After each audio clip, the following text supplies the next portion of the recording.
Councilmember Judy. For a second. Second. Second by the mayor. Any questions or discussion? All in favor, please raise your hands. And it is unanimous. Thank you. Moving on to community development, number 2, consideration of a resolution to accept a Historic Preservation Fund grant and the release of funding and approval of a budget amendment, BA number 221-70101-08-10-20 in the amount of $12,373.40. Ms. Diamond. Actually, Ms. Martin is going to present this item as the APC grant. Thank you. Ms. Martin. Good morning. We're here to ask you to consider releasing $30,000 so that we can accept a Historic Preservation Fund grant in the amount of $12,373.40. This is to continue conducting a historic resources survey for the city of Roswell. You may recall that due to the size of our city, we are doing this in phases. And the first phase was conducted in 2018 and included the historic district. We're asking for approval to move this item to the council meeting on August 10th. This is a reimbursement grant. The city of Roswell will provide the full cost upfront of $30,000 and apply for reimbursement later. Survey work would begin this fall and conclude by the summer of 21. This funding was approved originally for fiscal year 20, but due to COVID, it was frozen. So we're asking for release of that. We have given you a timeline for the grant cycle. We would like to get started as soon as possible. The timeline's a little ambitious on the front end. The state said they would work with us due to the late announcements for the grant here. And here's a map that shows the proposed survey area in yellow gold. It includes the Groveway area, which was a recommendation from the first phase of the survey. Do you have any questions? Floor is open. Thanks, Julie. Thanks, Julie. Motion to approve. Motion approved by Councilman Palermo. Is there a second? Second by Councilmember Hall. Any questions or discussion? All in favor? Councilmember Zapata. Yeah, I have questions. Sorry about that. I have a Go few ahead. questions. Go Can I ahead. go ahead? Yes, sir. Thanks. So, so I would like to know, and for the public, for the record, what kind of survey will be conducted? Okay, a historic resources survey and inventory is required as part of our certified local government status. And all it does is go out into the community, photograph a general summary of historic resources so that we have an inventory, so we know what we have in our community. So we haven't so Groveway community, if it's a part of the historic district, we have not do anything there yet. We did do the historic district in 2017 and 2018. The Historic Preservation Commission uses this data, and it was also used for the historic district master plan. But the State Historic Preservation Office wants us to survey the entire city. And the Groveway community is not in the historic district. Okay. So, so is any other purpose of this survey beside what the state require?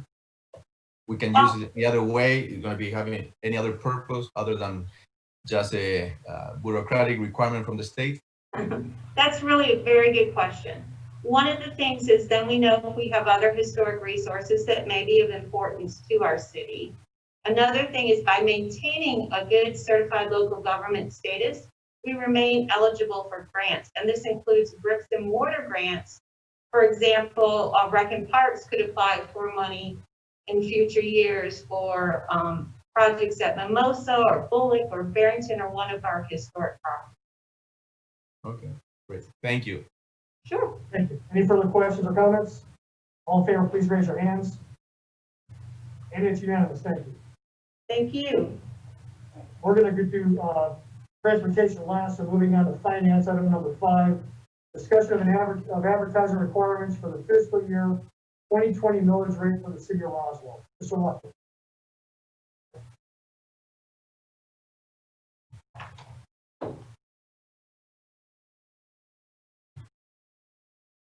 Good morning, Mayor and Council. I'm going to go ahead and share my screen here.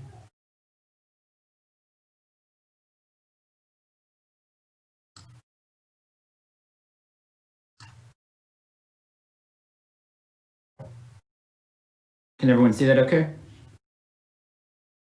Yes. Okay.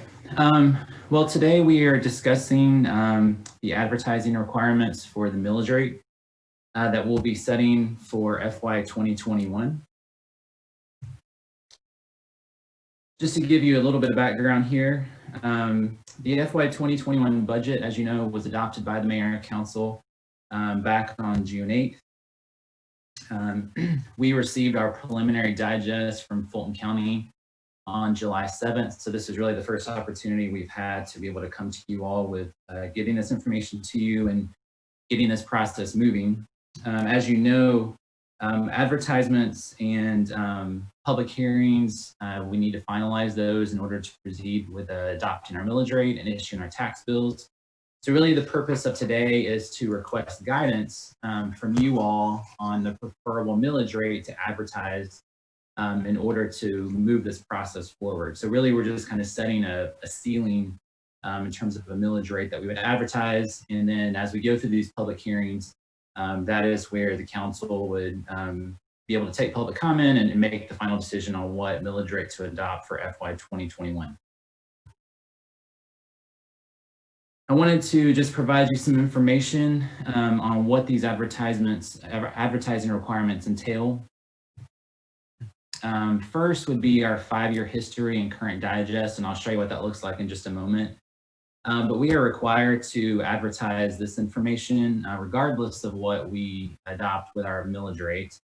The other item that we are required by the state to advertise is a notice of property tax increase. And really, this is only required if the city decides to adopt a millage rate that exceeds the rollback rate. The rollback rate is a little kind of a strange or a little bit of a weird calculation. I'll do my best to explain it to you. But basically, the rollback rate is the previous year's millage rate minus the millage equivalent of any assessed value that is added by reassessment. So the idea being that any inflationary increases that are added to the digest, the state wants us to be able to show that as a tax increase as opposed to being able to keep the same rate but still collect more taxes than we did the prior year. So that's kind of the intent behind this. When we exceed the rollback rate, we are required to have 3 public hearings. We are also required to issue a press release kind of explaining what's going on. And a lot of that is very strictly dictated by the state, and I'll show you what that looks like as well in just a moment. Now, when it comes to the advertising, the council may adopt a lower millage rate than advertised without any negative implications. So we really are setting a ceiling, and as long as we stay at that ceiling or below, we're fine to continue moving forward and adopting a millage rate. However, if the council were to adopt a millage rate that is higher than the rate advertised, that would require us to restart the advertising in the public hearing process. So this just gives you an example of what the 5-year history looks like. And this is one that we had from a few years back. But basically, it just shows you the current year. So this would be tax year 2020. And then it shows you the prior 5 years of the digest values for all the major categories, as well as our millage rates and the calculated amount of taxes that were collected as a result of that. This slide shows you an example of the notice of property tax increase. And again, this is from a few years back, but basically what you would see here, and again, this language is dictated by the state. So we would be required to say that the city has adopted a millage rate, which would require an increase in property taxes by whatever percent the millage rate exceeds the rollback rate. If we were to adopt or move forward with the current millage rate that we have today, this percent here would show as 0.43%, so less than 0.5% increase. Some other key points here, it mentions the meeting dates that we would be conducting the public meetings. And then finally, it gets into, what the rollback rate is, what the impact is on a home. And just to provide you with that information now. So if you look at an average homestead in Roswell, that's around $418,000 value. So what this will show in this advertisement, if we move forward with the current millage rate, that would show a dollar impact to an average home of about $3.35. So in terms of the actual millage rate hearings, these are the hearing dates that we would propose. So just because of advertising requirements and all the deadlines associated with our local newspapers, the earliest that we could start this process would be Monday, August 24th council meeting. So that would be our first millage rates ordinance reading. Part of this process, we are also required to have a special called public hearing that is required to start between the hours of 6 and 7. So we're proposing to do that on Wednesday, August 26th, which would be the same day as the next Community Development Transportation Committee meeting. That would start at 6 p.m. And then we would recommend the final meeting to occur Monday, August 31st at 7 p.m., which is the 5th Monday night in August. That would be our second reading of the millage rate ordinance. So that kind of wraps up the talk about the advertising requirements. And I wanted just to give you some updates on what the actual numbers look like for our property tax digest. So in looking at our digest, this summarizes the gross digest values compared to the preliminary digest that we recently received for Fulton County compared to last year. So as you can see here, the residential digest increased by about 3.1%. The commercial digest dropped by about 3.4%. And the remaining minor categories dropped by about 0.7%. So overall, the digest grew about 1.3%. So just to kind of give you an idea, with the FY2021 budget, we had an anticipated residential growth of about 3% and commercial growth of about 7%. So obviously, the commercial sector went a little different direction than what we anticipated, and that will affect our revenues for FY2021. This slide just kind of summarizes the composition of our digest by the major categories and compares how that's changed over the last year. So you can see our residential digest increased by 1 percentage point, our commercial digest decreased by 1 percentage point. Just to give you an idea there. And then also in terms of our homestead exemptions, these are the homestead exemptions that the city of Roswell offers. So 2 related to seniors. You can see that age 65 and over, we provide a $2,000 exemption, which reduces the assessed value that someone pays property taxes for. That's the equivalent of almost $8 million. The other senior exemption we have is age 65 and over with a adjusted gross income of $40,000 or less, and that is a $20,000 exemption, which reduces the total assessed value by about $33.3 million. We also honor the disabled veteran exemption. So each disabled veteran is eligible for an assessed value decrease of $85,645, and that equates total impact to the city of about $4.4 million in assessed value. And then finally, the floating exemption, which last year was the first year that was implemented. So that is estimated to be about $616 million decrease in assessed value. So overall, exemptions for the city total about $661 million. That equates to about $3.3 million in actual property tax revenue. And if you were to put that, on average for each household, that's about $114 in savings per household. So taking a look at the revenue impact, so this compares this last year, FY20, to an estimate for FY2021 based on this current information. So you can see that we are estimating to take in about $400,000 more than the prior year. So that's about 1.6%. And then this compares our 2021 budget with the estimate for FY 2021. And this is where you can see the impact of the difference in our projections for commercial growth versus what actually happened in the digest. So with this, you can see that in the general fund, we're anticipating or estimating about $500,000 less than what we budgeted, which is about 1.9%. And that's about the same overall as well. In the memo that we provided in the packet, we did talk about, how we might move forward with this, depending upon what millage rate we move forward with. So if we move forward with the current millage rate, we would see this decrease in revenue of about $500,000 compared to what we budgeted. We provided some options in terms of how we would address this.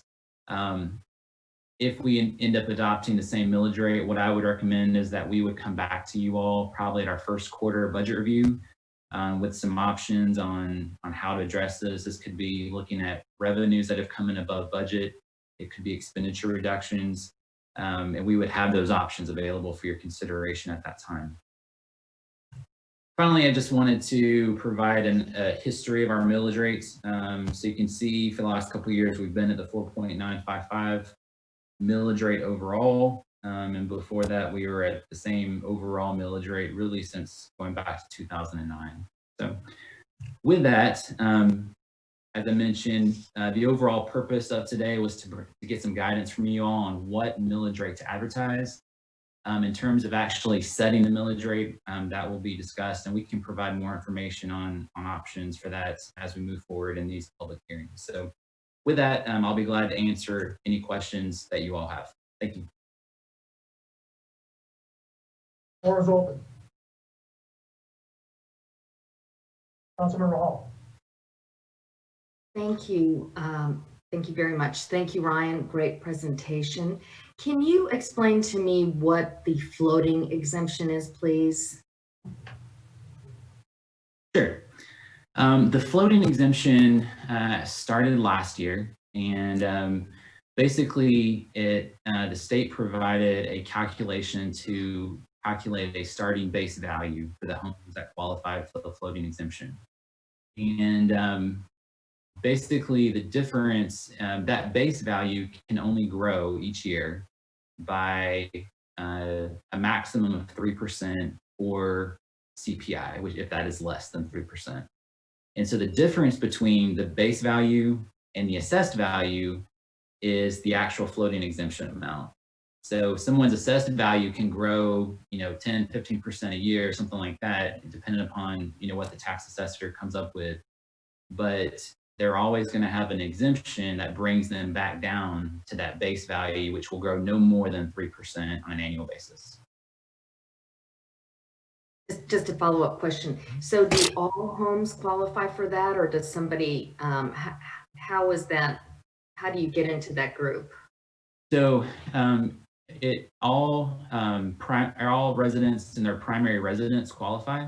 And so instead of the city, trying to take in applications for 17,000 residents, the way that we do that is if you have applied for the Fulton County Homestead Exemption and you have that, you automatically get the floating exemption in Roswell.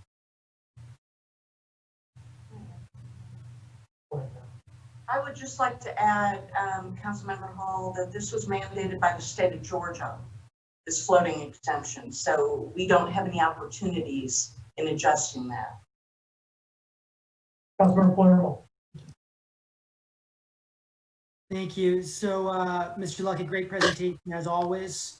My question is on the three choices or the few options for consideration that was in the packet. So obviously, just as you stated right there, you're very clear, and I completely understand option 1 and option 2, and I see how those are two different options. Help me understand option number 3.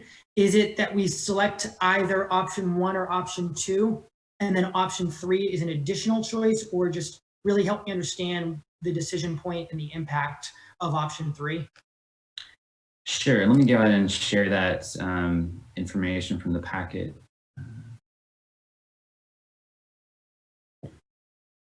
Page 27.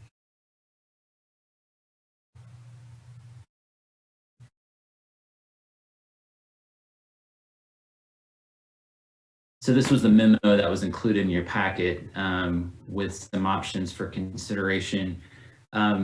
So to answer your question, really the decision point today is setting the maximum rate that you would consider for adopting.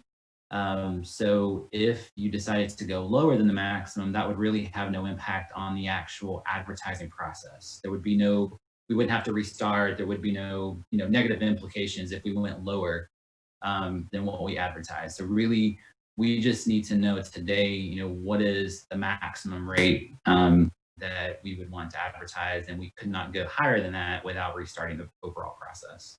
So does that mean item number 3 is not really a decision point or an option? It's really, we need to provide guidance. Do we support option number 1 or option number 2? Right. Number 3 would really come into play when you actually are considering which millage rate to adopt at these public hearings that would come later on. Okay, then thank you for that clarification. And that being said, I definitely support option number 1 and definitely feel the maximum rate that we should advertise should be maintaining the current millage rate. Thank you. Any further questions or comments? Brian? Yeah, thank you. Go ahead, Councilmember Tazer. I was going to make a motion if there's nobody else going to ask questions. Councilmember Zapata. Thank you. So you mentioned that will be advertised on local papers. And I understand we have 2 local papers in the city of Roswell, which are not distributed all over Roswell, both of them, to all the residents. So which local papers are we going to be using? And it's going to cover really the entire city or just portion of the city? We use the Roswell Neighbor. That's the newspaper that we are under contract with, as that serves as our legal organ. And the state requires that we advertise in a newspaper of general circulation that's available to general circulation for everybody. Okay. Thank you. Yeah, that is a good point because, for example, I don't receive the Roswell Neighbor. I just receive the Herald. So if you don't advertise on both papers, we get into the risk of not getting to know the voice out there to all the citizens of Roswell. So I will encourage you to look both papers, or if it's the Roswell Neighbor, make sure that it's totally distributed in the entire city. Otherwise, I think that people might not get the advertisement that they deserve to receive. So that is my comment there. And also, I will also support option number 1 to maintain the same millage rate. I just wanted to comment on the advertising in the newspaper. Staff doesn't have the option of adding a second paper to that. Council would have to make that decision by resolution because the Roswell Neighbor was established as a legal organ by resolution. So it would take action by council to do that. The state requires that it be advertised in a newspaper of general circulation. We've got 3, the Atlanta Journal-Constitution, the Herald, and the Neighbor. There is no requirement that everybody get them because everybody has the option of subscribing to them if you wish. The state only requires that it be a newspaper of general circulation, and the Neighbor meets that legal requirement. Councilmember Zapata, go ahead. Well, thank you for the clarification, but my position is always go beyond the minimum required by the state. I think that everybody in Roswell deserve, and you don't have to oblige because AJC, the Atlanta Journal-Constitution, you have to pay the subscription. The local papers are for free distribution. So I think that I will go beyond the minimum required by the state. So I would like to make sure that everybody have the chance to receive, in this case, the millage rate information. So if the local papers, they don't cover any of the local paper doesn't cover the entire city, which we should know.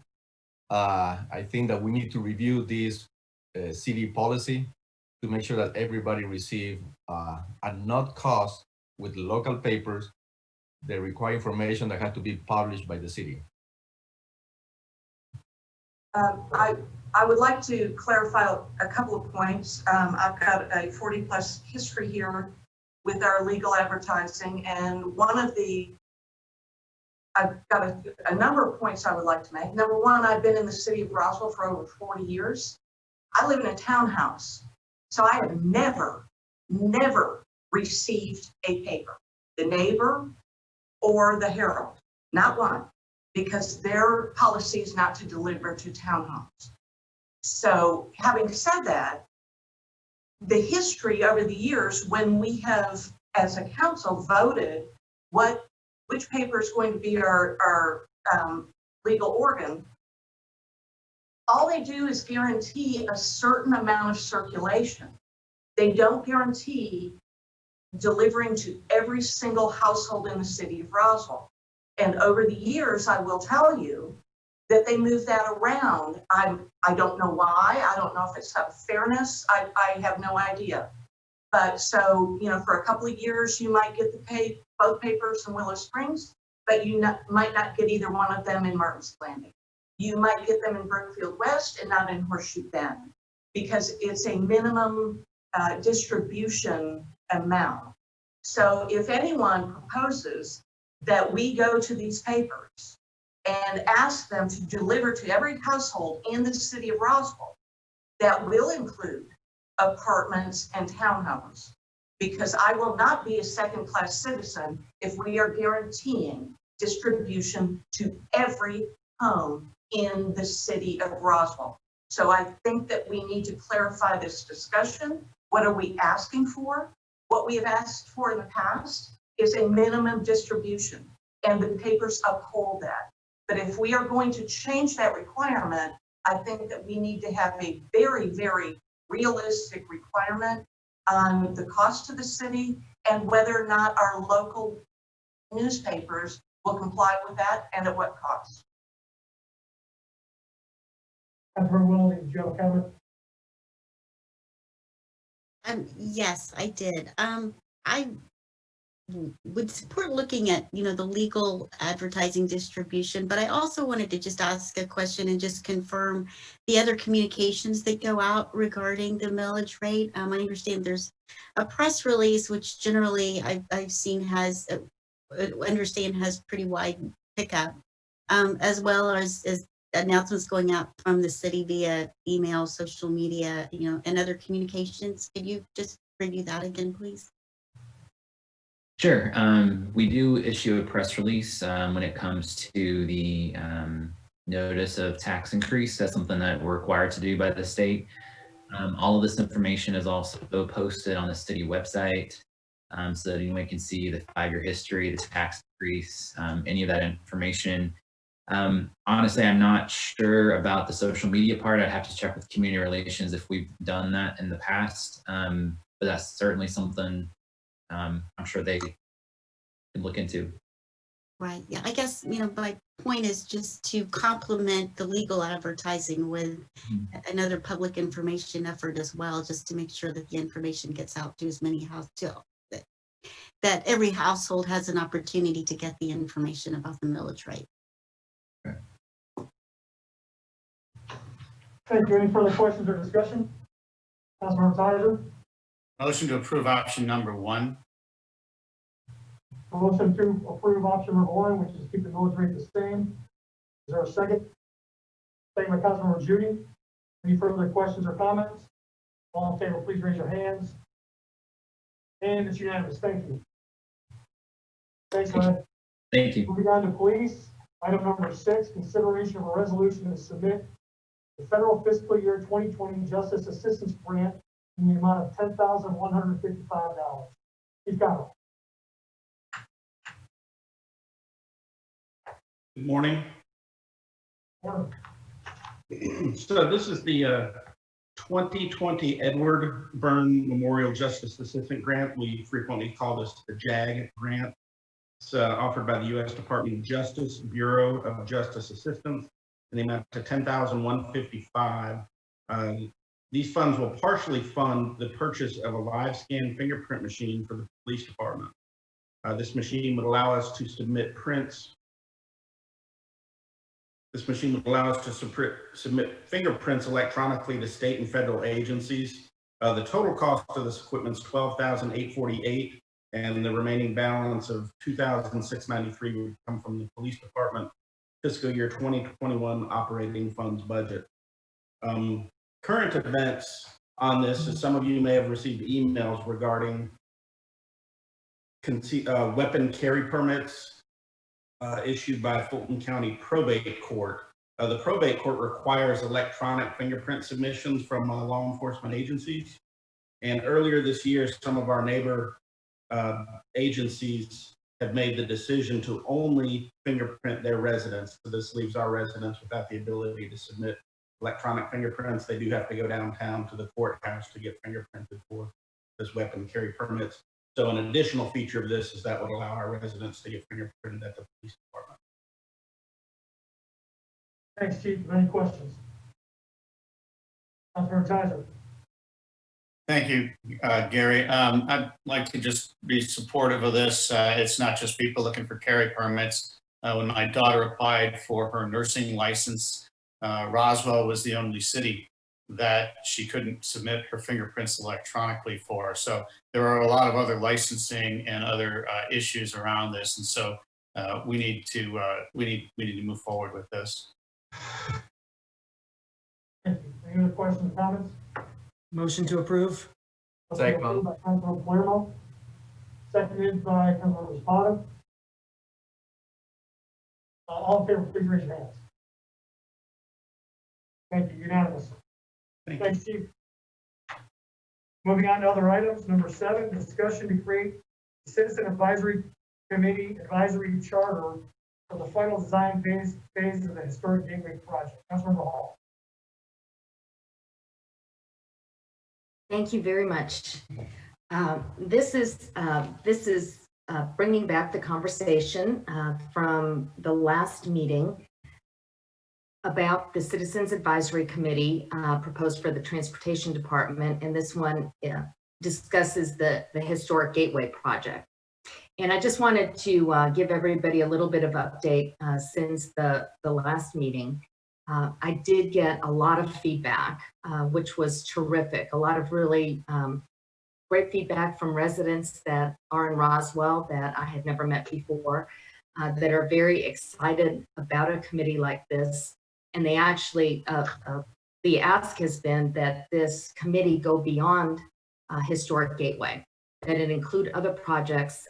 Specifically, what was mentioned was the Holcomb Bridge and the Big Creek.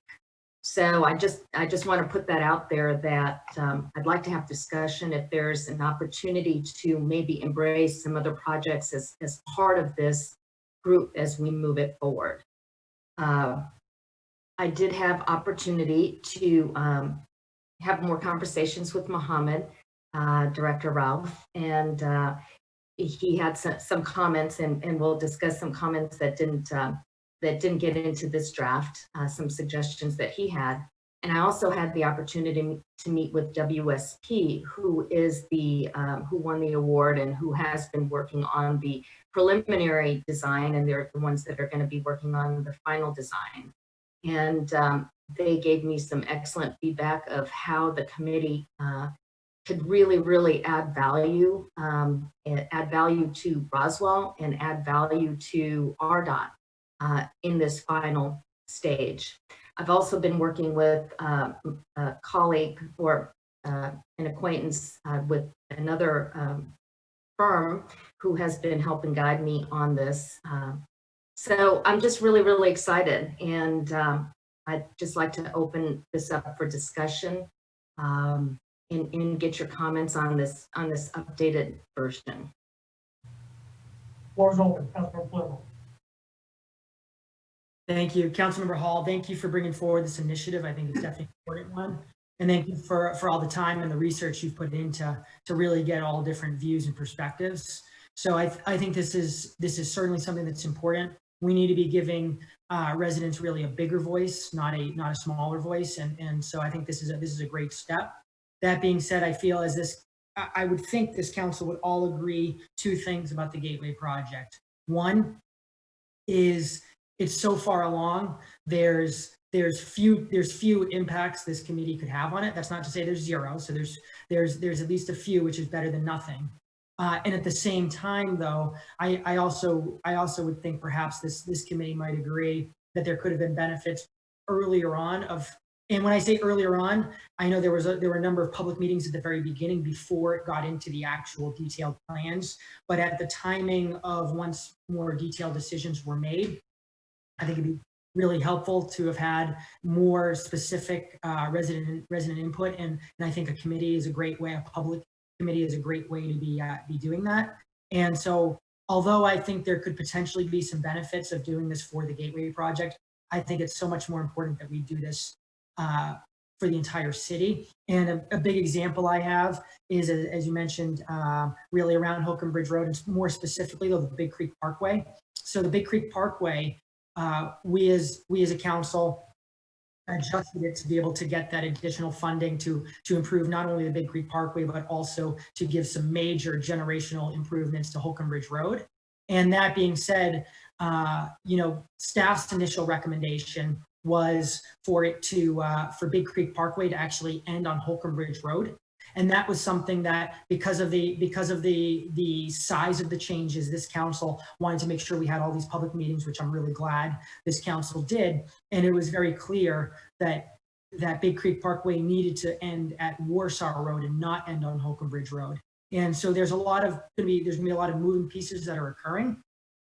And I have confidence this council will certainly do their due diligence and be a voice for the residents. At the same time, what I feel we really need is to look for an opportunity to include residents to see things that maybe we didn't notice, as well as to be really a little more involved in the process, because ultimately this council is responsible for overseeing every aspect of the city, not just specifically transportation. So I think to have some residents focused on transportation is really an important win, an important solution for the residents. So again, I love the idea of what the committee, love the details that you have. Certainly looking forward to hearing additional recommendations from Mr. Ralph. But my big picture request is that this be for all new transportation in the city, not just the Gateway project. Thank you. And I'd like to, Livia's ready to put it up on the screen after we get some feedback. We can go through it. I'd like to speak about a couple of things. In the mission statement, it states to provide a resource of citizen feedback to RDOT. And the parameters shall operate as a resource to RDOT. And under both of those, and Mr. Halsey, correct me if I'm wrong, but we don't have a single committee or board in this city that gives guidance directly to staff members. That's our job as elected officials. And if we have any committee that recommends anything, they recommend it to this council. We do not bypass elected officials and go straight to our staff members. That's our job. And then the other concern I've got is there will be a paid facilitator hired to plan, guide, manage the committee to ensure that objectives are met and timeline is maintained. We have a hiring freeze on right now. We've got a spending freeze on right now. And I think it's highly inappropriate for us to direct resources to a paid facilitator for a committee that is advising council. Thank you, Mayor. So here we go again. We've had discussions with Councilmember Hall. We've talked about a citizen advisory committee for Gateway, notwithstanding Mayor Henry's comments about who it should advise and not advise. She probably has a very good point there. This was presented to us. This was presented in a packet as an advisory committee on the Gateway project. This was not presented as a citizen transportation committee. And if we're going to do that, then I recommend that we defer this entire thing and bring back what you really mean. Bringing it to committee when you don't mean to talk about exactly what was presented is disingenuous. And so I'm all in favor of having a discussion today about a citizen advisory committee for the Gateway project, whether it reports in to help RDOT or reports in to help council. Those are all fine things to discuss, but that's what's on the agenda this morning. If we're going to have something else, then I suggest we follow protocol and process and submit that at that time. Councilmember Zapata.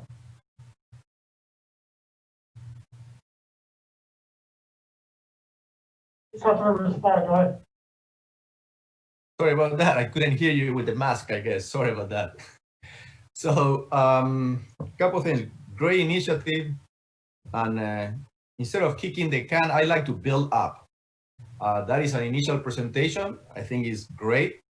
There's room for improvement? Absolutely. Do we need to do improvement? Yes.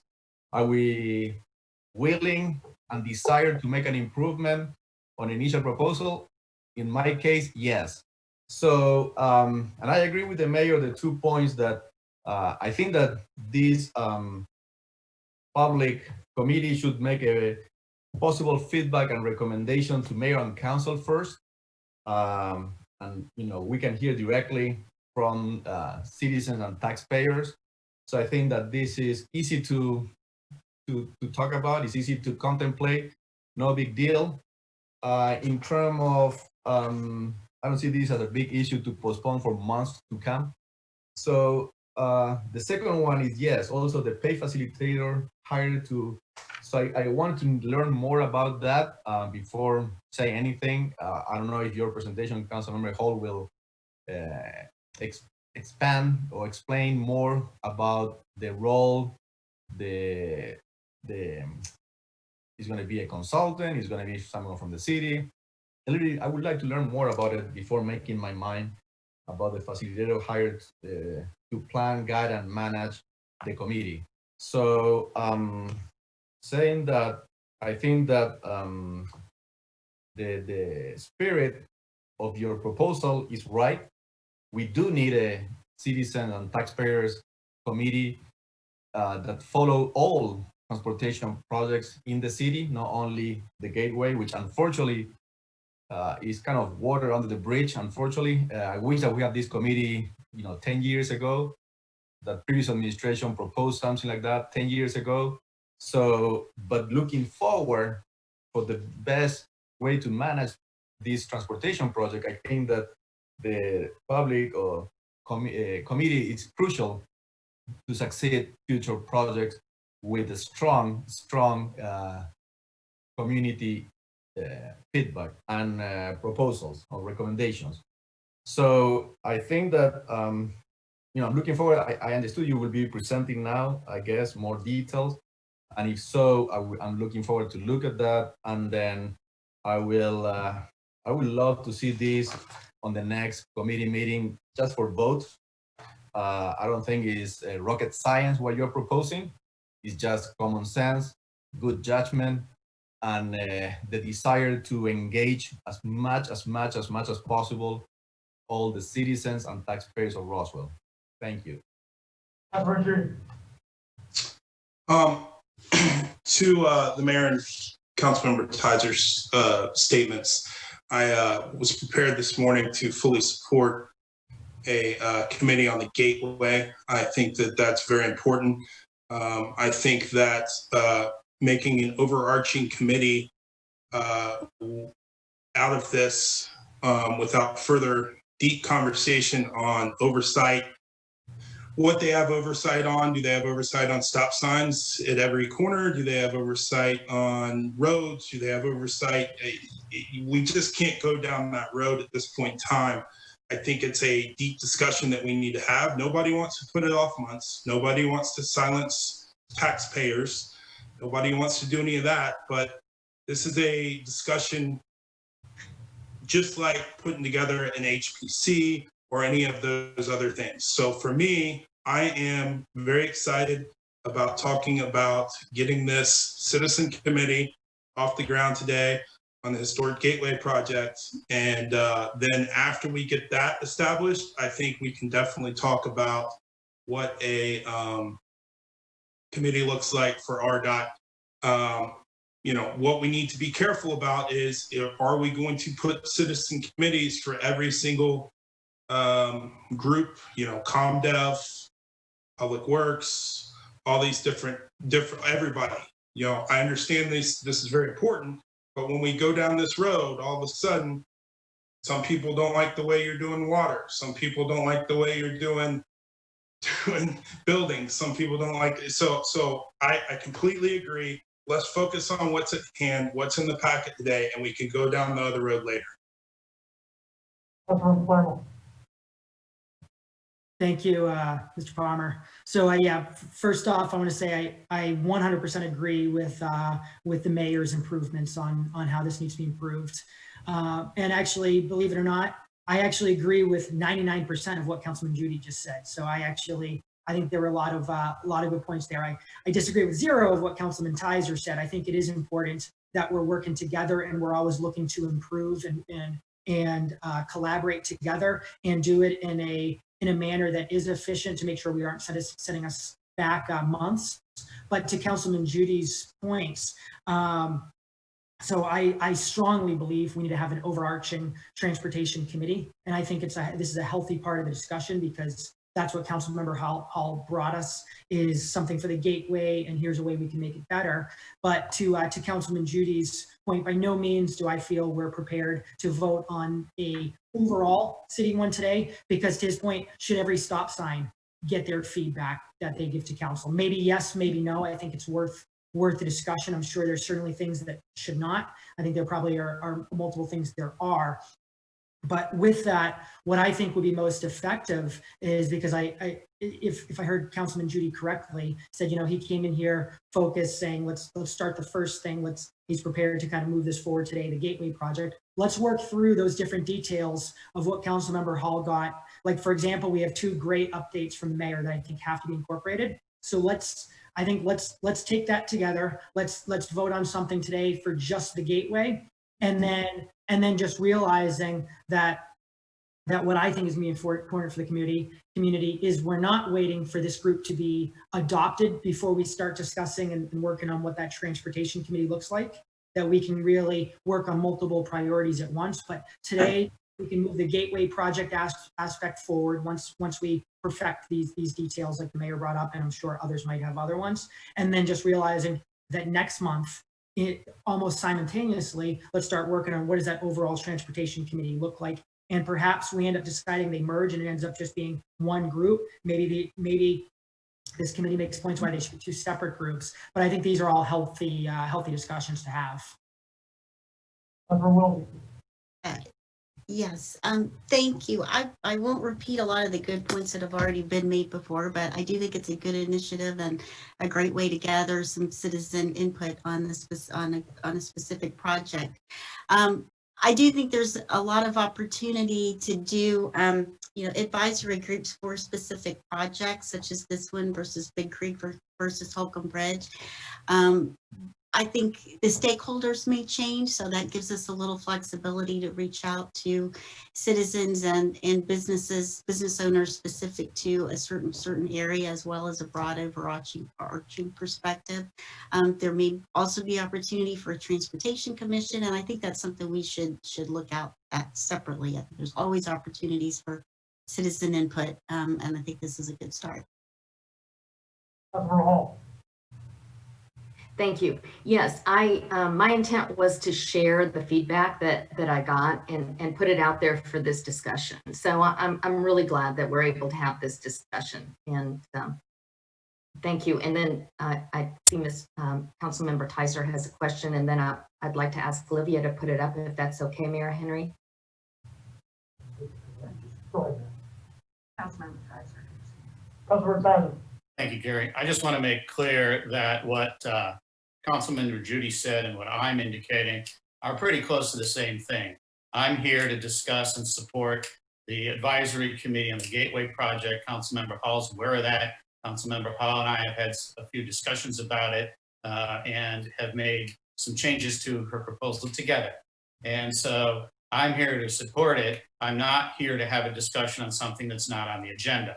That was my point, Councilmember Palermo. So without any further ado, if the chair is ready, I'm okay discussing what Councilmember Hall has. Councilor Espada. Thank you. No, I just want to clarify a point made by Councilmember Judy about if we're going to create a commission for every department of the city, and even mentioning community development. And I would just to clarify the audience here that community development today have approximately 6 board and commission related to community development, which are board and zoning appeals, construction board of adjustment and appeals, design review board, downtown development authority, historic preservation commission, and planning commission. So community development department, he already mentioned. I would like to clarify, we have already 6 board and commission, so I don't think that we will need more committees on community development. We have already volunteers on 6 board and commission who are related to community development. Just clarify this point. Thank you. Councilor Judy. Councilmember Zapata, that was very uncalled for. I've been on council 2.5 years now. I know that there are 6 committees. I was making a point about overarching committees, not specific committees, and to go at a fellow council member like that to try to demean them is expected, but not necessary. I'd like to clarify some things because I'm listening to 6 council members and the terminology that we're using is very confusing to me. You've mentioned a commission. A commission is far different than an advisory committee. We've also mentioned that this commission would have oversight on projects. I'm not sure what oversight means. Councilmember Zapata said that this commission would manage a transportation project. Now, what I'm looking at here is, I'm quoting you, Councilmember Zapata, manage a transportation project. You can go back and listen to the audio. Now, what I will say is I will not support this, adding this as a charter position. I am not supporting that we change our charter to add an oversight committee, or a commission, I should say. This is not, we're not talking about a charter commission here. What we're talking about is an advisory group that would advise the elected officials, which I completely agree with. Anytime that we have citizen input, it's a good thing. And I completely agree that this group would advise the elected officials on things that they see, they perceive, that they would like to have a voice in. I completely agree with that. But I do not agree with this group having oversight. I do not agree with this group managing a transportation project. I agree that this should be a recommending body to the elected officials and nothing more than that. So I am confused right now. I mean, I thought I supported it, but it depends on your definitions of what this committee actually is, whether or not I will support it just for Gateway. So I need clarification here, please. Thank you. So first of all, I don't remember saying that. And if I say that, I apologize for miscommunicating. So what I did say, because I was reading here on my notes, is that this committee possibly can offer feedback and recommendations to mayor and council.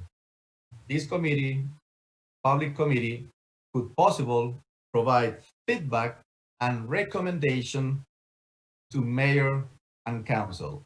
Again, I think now I'm very clear. And if I was not clear before, I apologize.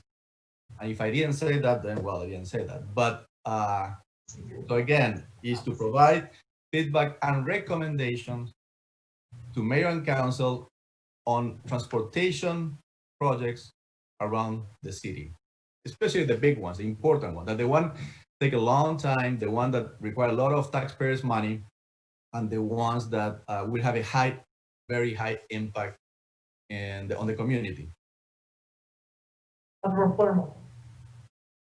Thank you. So I appreciate Councilman Zapata reminding us of just really that we do have many committees in one single department, and also just as we get into nomenclatures and how different people are using different words. I think what's important is what really matters is what we'll vote on. So to Councilmember Hall's earlier points, I think let's get this in front of us. I think if anything, it seems to me like this body, we're looking for ways or reasons to disagree, when in reality, I think this can be an easy slam dunk for us. It sounds like everybody's come here today prepared to support and move forward this Gateway Committee, or whatever the right word is. Let's open up the document. If it has the wrong word, committee, commission, whatever it is, let's have that discussion right now. Let's improve it. Let's incorporate the 2 or 3 improvements that the mayor's already mentioned. Let's see if there's any others, and let's have this be an easy win for the community and for this council to hopefully be unanimous today, moving this to council and getting the ball in motion. And I would like to say, Councilmember Palermo, I'm not here to look for reasons to disagree. I told you going into this that I supported this advisory committee that Councilmember Hall has introduced. It has morphed in our conversation today. And what I'm trying to do is manage expectations here, because your expectation, Councilmember Tyser's expectation, Councilmember Hall's expectations might be different. And you might call it nomenclature, but all I want to make sure is we're all discussing the same thing, because I don't want to vote for something I don't know that I'm voting for. So I just want to be clear what this committee will be doing and how we can move forward with that. That's all I'm expecting here at this meeting. I agree. Thank you, Mayor Henry. Would it be all right for Livia to put it up on the screen? Yeah, if you have the document to show, that's fine. Let me go make sure she's got it.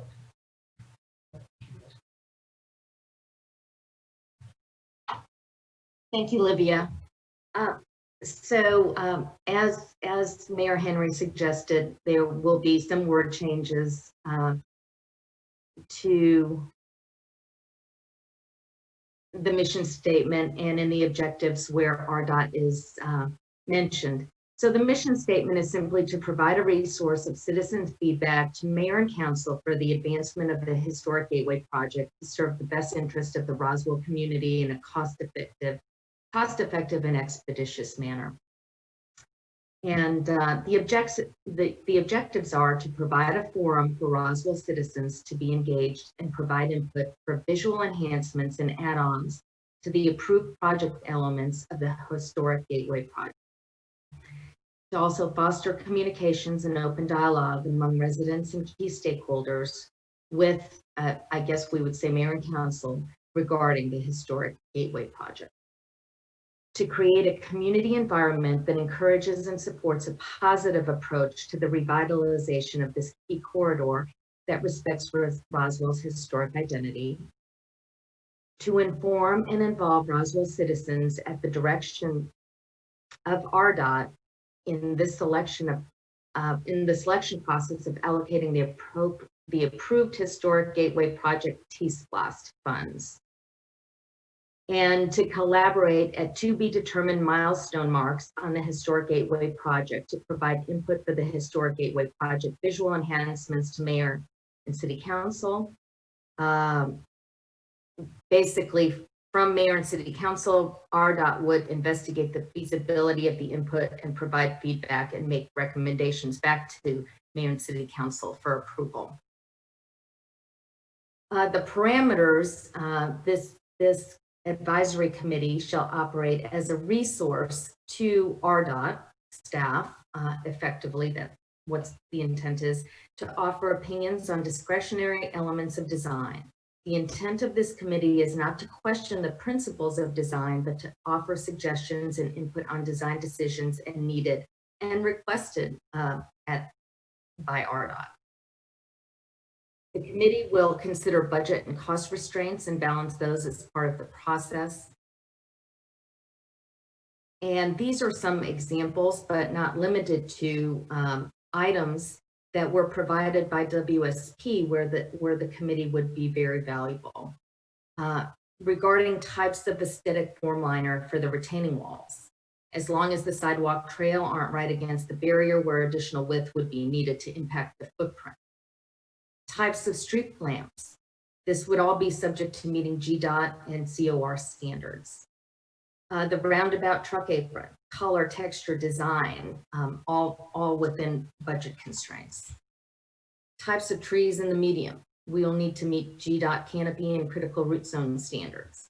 Landscaping inside the roundabout truck aprons, and the same caveats with budget and minimums as above.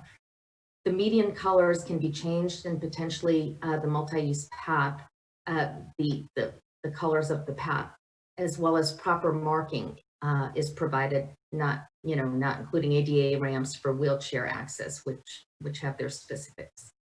Lighting, photometrics must meet the GDOT requirements and poles must not impact other pieces of design. Lane width striping, subject to GDOT minimums. And those are just a few examples. The 10-member facility, excluding the facilitator, would be comprised of a broad spectrum of Roswell residents, business owners, and professionals. And they would be there to facilitate meaningful conversations. There would be 8 unpaid volunteers, 1 city staff member, and the city council transportation liaison on the committee. Basically, feedback from RDOT, from Director Ralph in the previous meeting was that he would request a paid facilitator. We can, this is something that the mayor just pointed out that we're not able to include in the committee, and we can certainly revise the document as there are volunteers and the transportation liaison could certainly help facilitate this group. I'd be willing to do that as the liaison for this round. Basically, 7 of the committee members would be unpaid volunteers who are residents and/or business owners of businesses located within the city of Roswell, preferably 2 of whom should be residents or business owners who have a direct interest in the property or business near Highway 9, south of Route 120. There is an 8th committee person that has volunteered, an unpaid volunteer who is a professional working as a civil engineer in planning, engineering, design, who lives in Roswell. The city council liaison of transportation, and a representative from RDOT, a planner or management representative at Director Ralph's discretion. And again, the paid facilitator, we can remove that and perhaps add that later if we feel that's necessary. We sort of modeled this after the East Roswell Economic Action Committee. They did not have a paid facilitator and they were able to work that way. This is a little bit different, but again, we can move ahead without that. And these are a couple of options that we need to discuss as to how these people, the residents will get to be members of the committee. Interested participants may apply or be nominated. Appointments to the committee shall be by mayor and council to a 1-year term with the option of renewal for an additional term at a 12-month interval. The mayor and city council may bring forward any name that meets the committee membership description, and the mayor will interview the applicants and present them to council. And this is where I just wanted to get some feedback. I proposed a couple of options. Option 1 would be similar to the way that we put together the comprehensive plan committee. That's where the mayor and each council member basically just appoint 1 person. And option 2 would be similar to the DDA selection, where the mayor and each council member will each have an appointee. The mayor and city council member will bring forward 2 names and basically vote for the appointees, and the votes need to be unanimous. The committee would meet as agreed over the 12-month period beginning the fourth quarter of 2020. And at least one session, or the first session, would include the opportunity to learn and discuss the historic Gateway project in its entirety. I propose that members of the public are encouraged to observe the committee meetings, and follow-up communication, audio, video, or presentation deck will be made available to the public after each section, outlining the key takeaways from any speaker presentations and discussions. And session logistics will be led and coordinated by either city staff or designee. And the committee can renew annually upon approval by mayor and city council until completion of the project. And as far as the timeline, that would be set by the committee in coordination with the WSP timeline, because it's critical that, and Director Ralph will comment on this, it's critical that the committee does not delay or slow down the process of the project, because there is a timeline. So we would have to make sure that those stopgaps are in place. So that's basically the proposal. Thank you. Councilmember Tyson. No, thank you, Councilmember Hall. We, as we said, we met, I think, about 3 times to talk through some of this. I'd like to just briefly make sure we understand bullet number 4 on that objective section, what it means, what it doesn't mean, and would just like to express my support. You know, we did a great job as a council putting together what I think is a very strong DDA team using that methodology, and I'd like to use that methodology again here. It allowed us all to discuss some very good candidates and to discuss them as to how they would work together as a team based on each person's individual interests or skill sets. And I think that's playing out very, very well because we were able to build a team rather than just appoint some folks that we would hope could work together. And so when council does that, I think that works out very well. Point number 4, to inform and involve Roswell citizens in the direction of RDOT in the selection process of allocating the approved Gateway, Historic Gateway Project T-SPLOST funds.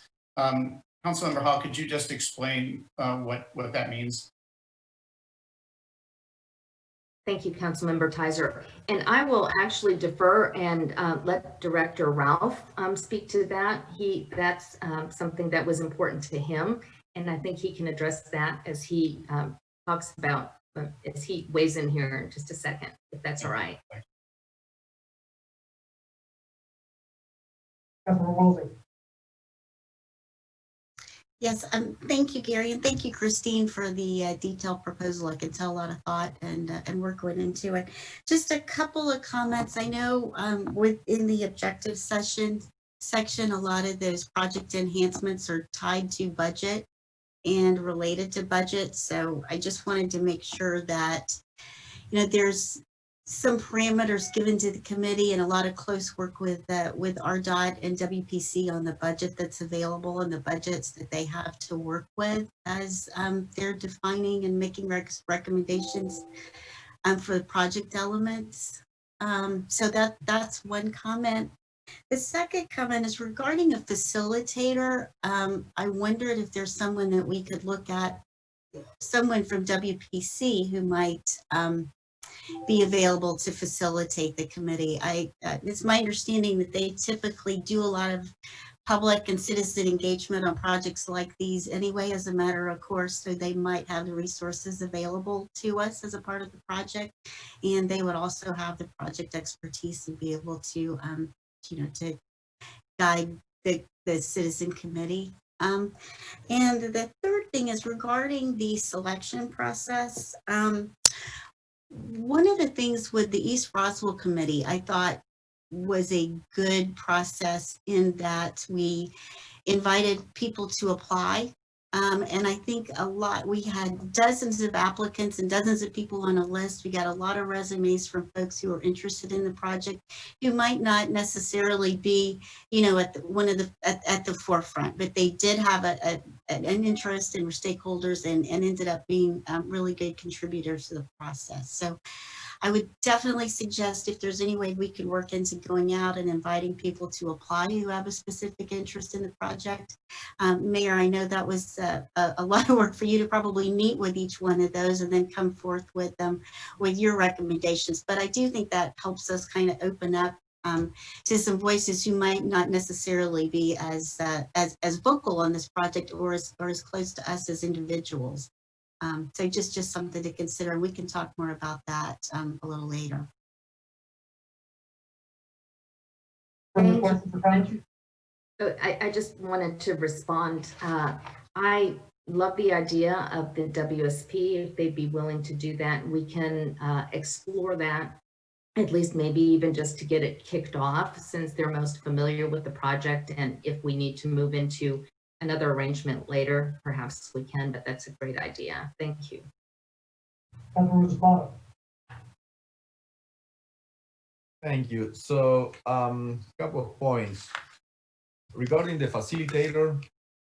I think that we can contemplate to have the project manager of the city to be the facilitator, and then this facilitator in the future could be on a project by project facilitator. So if the city have different project managers for different big projects in the city, then the facilitator could be this person.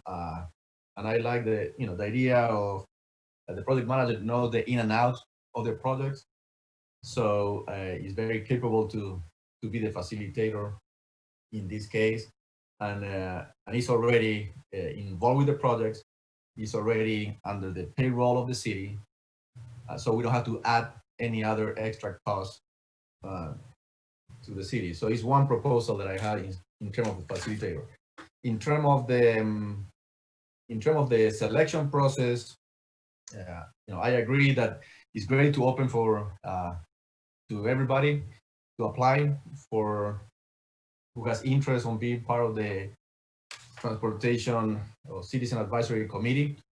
So then once we have all these applications, then it's very efficient and representative, like we have with the comp plan, that every council member will suggest one name. So we don't get into the delaying the nomination here.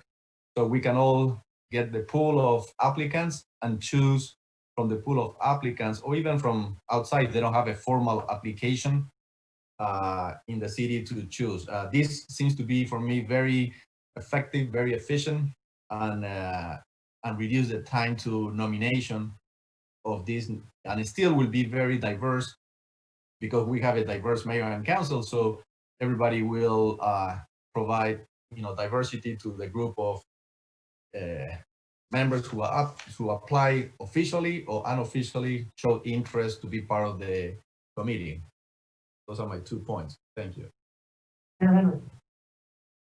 I've got just a couple of comments. One is there's mention of an 8th committee member that shall be an unpaid volunteer who is a professional working as a civil engineer in the planning, engineering, design, consulting industry who lives in Roswell. How would that person be nominated, and where would that nomination come from? And then the other question I have, which, let me say, in the past, for example, the East Roswell Economic Action Committee, we did not provide, and because this is a huge resource for our staff to dedicate their time to, follow-up communication, audio, video, presentation deck will be made available to the public after each session, outlining key takeaways from the speaker presentations and discussions. Session logistics will be led and coordinated by the city staff or designee.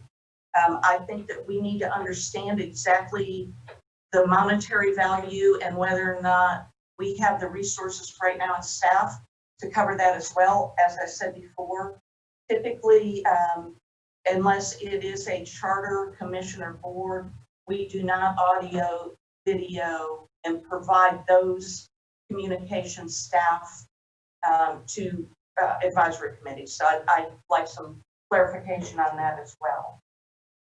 Councilmember Hall.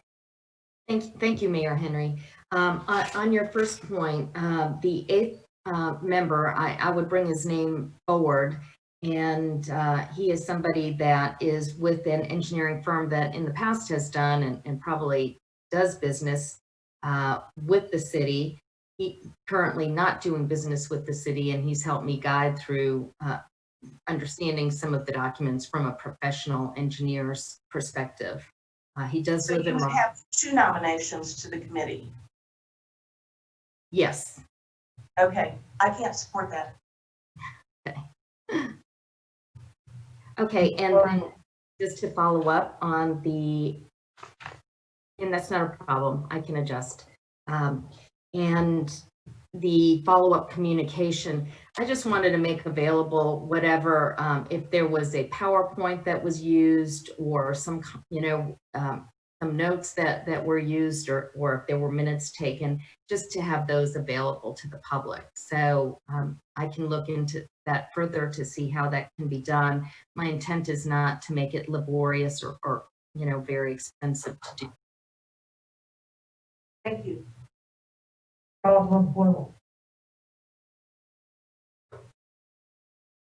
Thank you. It sounds like it's not a big issue one way or another. I do want to point out when we came up with the East Roswell Economic Development Action Committee, there were the number of nominees we all had, and they were separate. It was my understanding there were some other criteria additions. So the way I saw it, this was just additional criteria in addition to each individual getting their nominations. But again, it sounds like it's not a big point. I just want to say I definitely saw that as similar to a commission that we've already voted. Let me clarify, in the East Roswell Economic Action Committee, those were staff members or Roswell Inc. members that have a vested interest in the community as part of their professional careers. So we were not just choosing a friend or an uncle, and I'm not saying Councilmember Hall is doing that. However, if there is a suggestion that on this person, bring their resume forward. It's not just a choice by Councilmember Hall. Councilmember Judy. So, yeah, so this is a discussion item.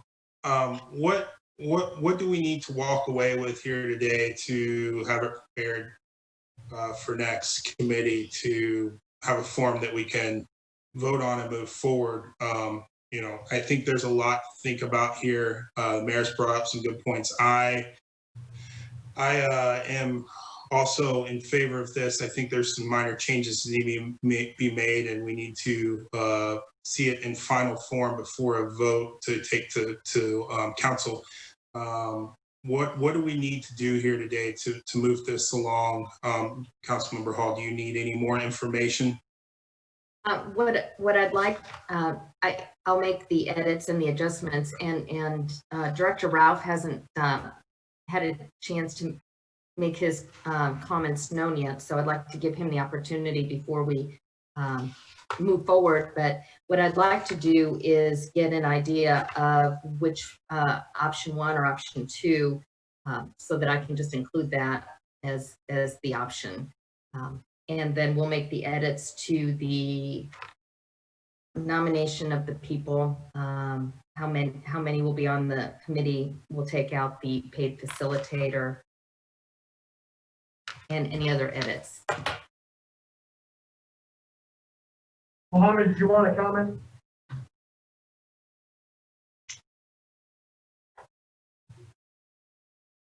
Yes, thank you, Gary. Good morning, everyone. Can you hear me all right? Yes, we can.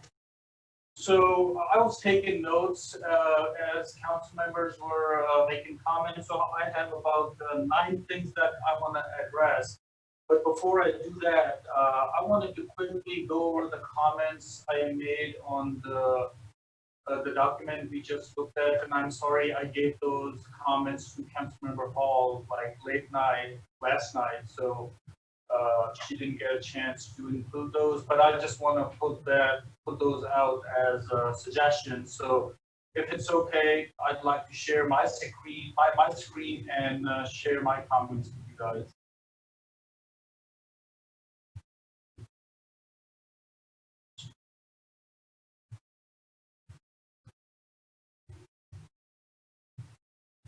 Can you all see that document? Okay, so the first one is just, just to clarify, I suggested to include a statement somewhere in the document for the Citizens Committee that if any of the suggestions would trigger footprint changes or may cause significant delay to the project, we want to clarify that in the document that they will not be discussed or investigated. That was one suggestion I had. And then, so, talking about key milestones in the project. So we are in final design of the project. There is not a lot, not a lot of huge milestones that we have to go to. The City Council, they have already approved the final design contract modification to take us all the way to construction documents. So I was just going to suggest to collaborate as needed wherever we think we need input, we request from this Citizens Committee.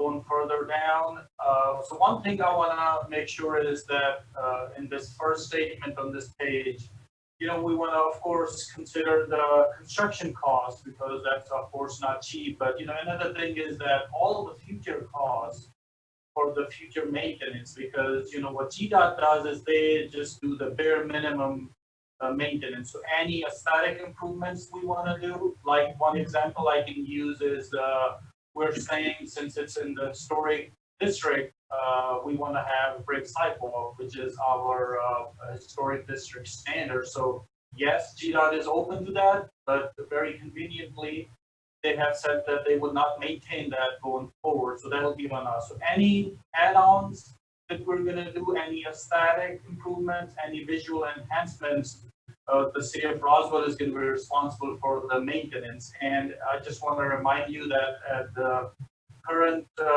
budget, RDOT had an item where we were requesting that the maintenance money we get for all around the state, that's not enough. We need more. We get citizens requests all the time, but that request stayed under the unfunded list in the budget process. So I just want to put that out there that yes, we want to do more stuff, but we want to keep in mind the future maintenance. And this one is just a wording change that's easy. For the lane width striping, this was recently discussed in the recent months at the committee and council meetings. We have requested GDOT multiple times. The project is designed with 11-foot lanes, and GDOT said no to our request to go further down from 11 feet lanes to 10.5-foot lanes. Then we went back to GDOT and said in the straight sections, let us do 10.5. So they agreed to that. So in the curves, the lane width stays 11 foot. In the straight sections of the roadway, GDOT agreed to do 10.5 foot only by striping. We're not talking about reducing the width of the pavement, only striping change to make it 10.5. So that's already been discussed and agreed upon in writing with the GDOT. So I'm not sure if there's more opportunity, but if the council wants to keep that on, we can keep that on. And one thing I want to make a point here on this one, if you can see on the screen, is that if a certain property, if the city selects a member for this committee whose property or whose business is directly impacted and they are in right-of-way negotiations with GDOT, that may be considered conflict of interest. We can get legal's input on that. That was just transportation staff, input, so we can talk legal on that later. Going further down, this is again just wording changes. Discussing the project versus understanding the project for the first session. So we are requesting the facilitators help on the logistics of the committee and the meetings with assistance from city staff. And so that's all I had on the document, and now I can comment on some of the notes I took while we heard the input from council members. So if you guys have any questions on anything I have on this document, if not, I can go and address your comment. Go ahead. So, yes, so, the first one, I just want to define, so the way we currently do public involvement, it has worked pretty good in staff's opinion, and this is just again, for basically all projects.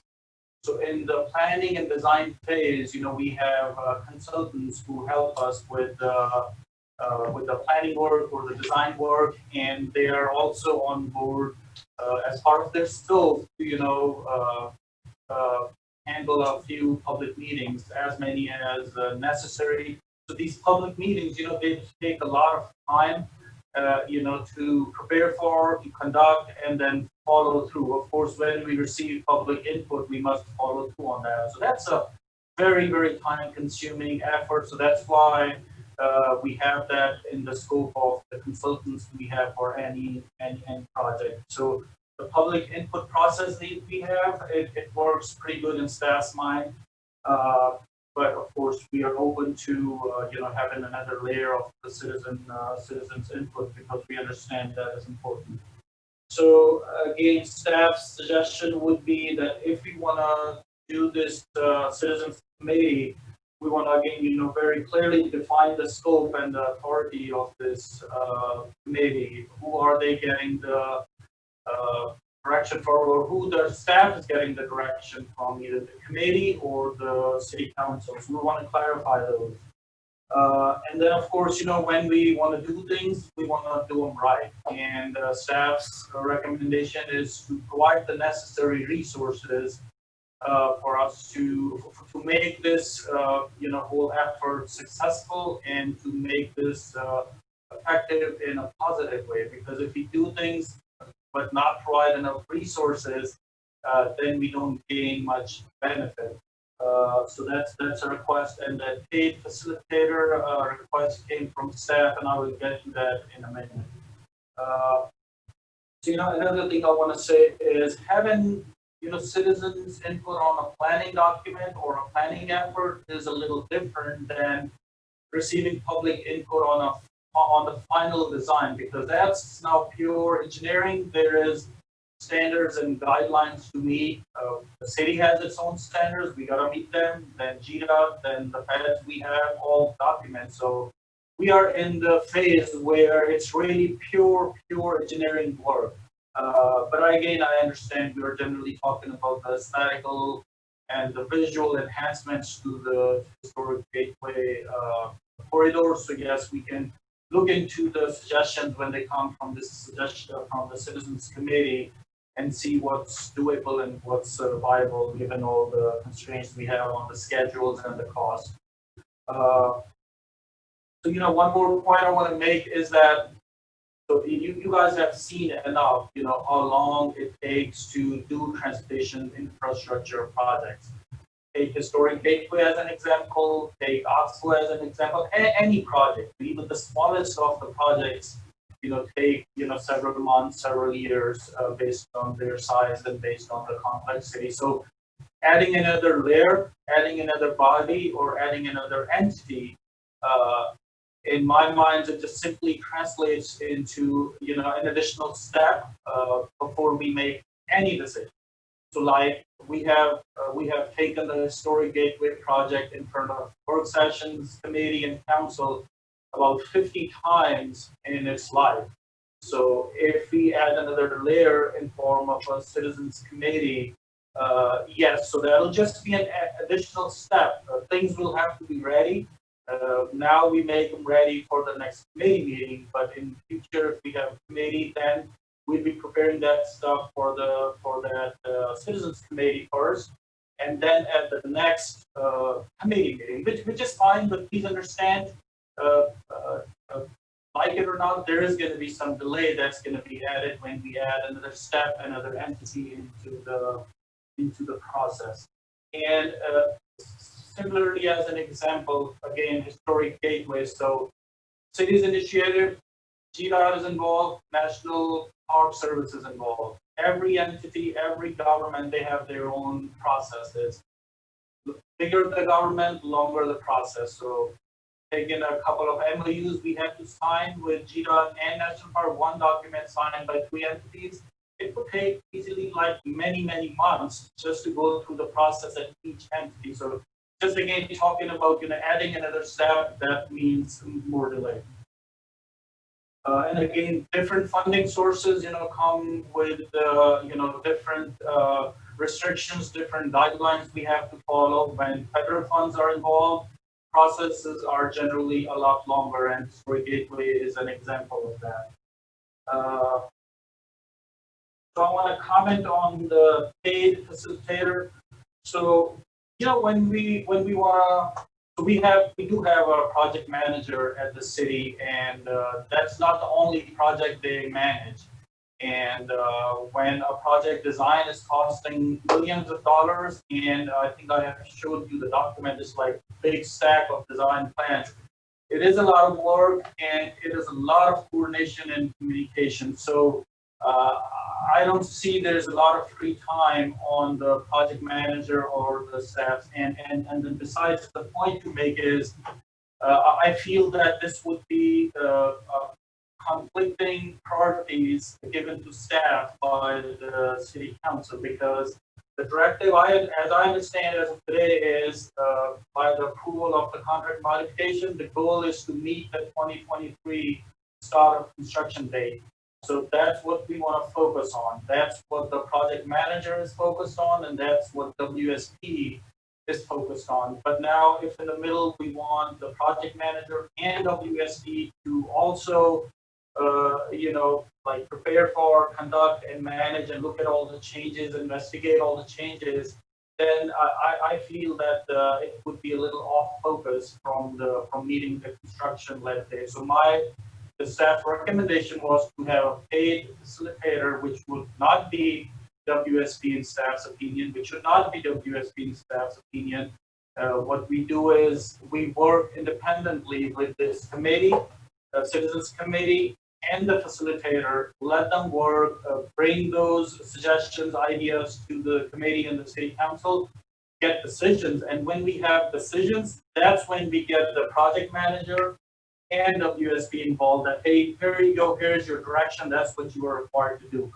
Rather than engaging them in every conversation, every idea, because citizens can request a lot of ideas, but some of those ideas may not be viable. So that time that it takes to investigate and respond and follow through, I'm suggesting not to use the project manager and WSP, because they are focused on the actual, on meeting the deadlines of the project. So that's the reason why staff was suggesting a paid facilitator. I think that covers it. And if I miss anybody's question or comment, please let me know. I can address that. Actually, Director Ralph, could you address the T-SPLOST funds and what your thought process was there, that as far as that part of it? Yes. Thank you, Councilmember Hall. Yeah, that also came up. So the T-SPLOST referendum passed in 2016. Along other projects, we had Historic Gateway enhancements as one of the projects listed in the Tier 1 projects, and we had, I believe we had the number $3 million for that. But with the projections, after that, we think we may be able to spare about $2.8 million for this project. So those were committed for the visual enhancements for the project. So the thought was that whatever suggestions this committee could come up with, we could use, we could keep the $2.8 million as the target of the overall total cost we have, or unless the city council wants to add more money to that, we could consider that as well. So that was the thought, that target and go, basically come up with options and decisions on where to spend, what to do with that $2.8 million project. So the reason I bring that up is because we had a discussion that, you know, you might want to form a committee just for that anyway. I mean, so that would just be part of this. I mean, it all works together. Yes. So like I mentioned, I think at the committee meeting last month, that staff's plan for that 2.8 million of Peace Clause money was to do what we recently very successfully did for the bridge aesthetics. So we worked with our Peace Clause program manager, came up with a list of viable options, you know, because it's, of course, it's the engineers and the professionals at our Peace Clause program manager they came up with a list of viable options. We put those out for online comment from the public. We received literally hundreds of comments and hundreds of public input. Then we kind of summarized and brought them back to committee and put that forward to the city council, made the decisions, gave the information to GDOT. So very successful and recent effort. So that was staff's plan to use that 2.8 million, come up with ideas to use that 2.8 million of Peace Clause money. But if you want to do it a little differently, and at this time using this Citizens Advisory Committee, we could do that. It's just going to take longer, and it's just going to cost a lot more money because, again, like I'm recommending for it to be a paid facilitator effort, so it's just going to cost some more. And you know, just to make the point that the more we spend on coming up with options, the less we have to actually do things on the ground. So that's just the comment. So that's all I had. Thank you. Any further questions or discussion? Lydia, can you unshare the screen, please, so I can see the entire panel?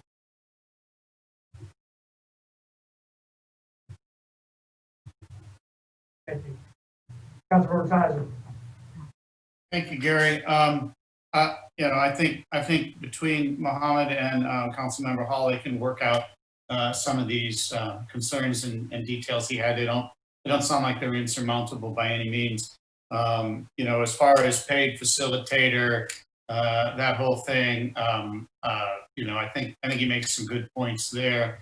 But again, I'd leave that to y'all to work out. My bigger concern, and the thing that I want to imagine we're not going to agree on, but I'm strongly concerned about option one of selecting the commission. And while it may be efficient, it may not be effective. And a well-designed and functioning team is really needed for something like this. And I want to make sure that the entire team operates well in this commission or this committee. And you know, to our earlier discussion, if we're going to do this a second time, I think that we would want to have the best possible functioning team on the field to prove the concept. And if we don't select a group that can work together, as we've done, and we can do it in quicker fashion, if we select a good, well-functioning team to prove a concept, we could do, you know, potentially can do it again by project. And so I think it's really important that we go for effectiveness versus efficiency on selecting our team. Thank you. Hey, and if I can just thank you, Councilmember Tizer. If I could just add that I will bring back, I'm sorry I failed to bring the estimated cost of a facilitator, just so that we have a number to work with. And I'm thinking that number is somewhere under, you know, $3,000. But I will verify that information and bring that back to you or share that with you via email as well.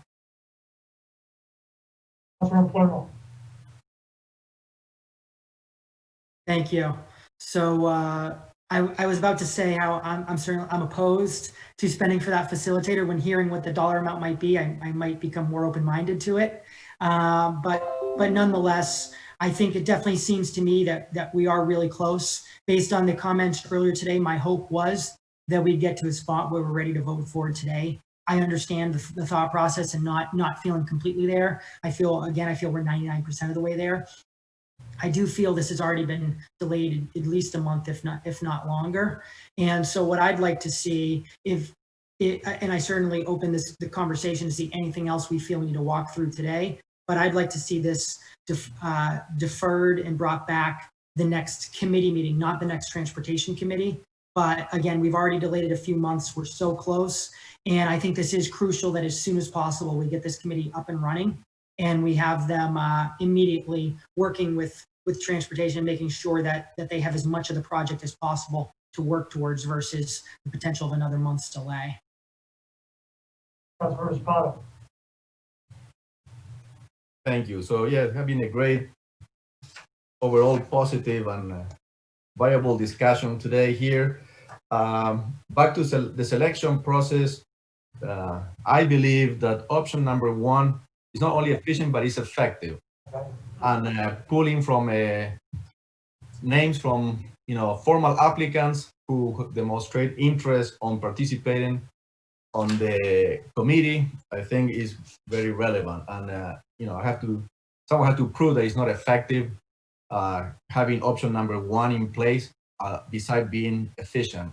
So, and consider everybody who apply, like I said before, but I'm repeating myself again, in a formal application process, or just expressing through email or telephone conversation about the interest to participate on this committee. So, saying that option number one is not effective, I don't believe that. I don't buy that.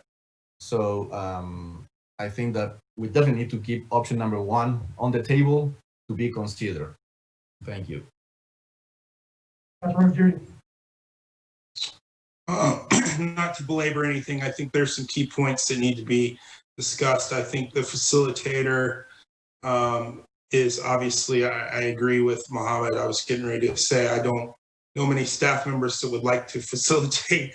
Facilitation of a meeting is a craft and an art, and I know at some points I probably wouldn't want to facilitate some meetings as well. So what that looks like, I don't know right now. I also think the makeup of the committee of people who possibly have property involved and impacted that have not gone through the process might bring an issue.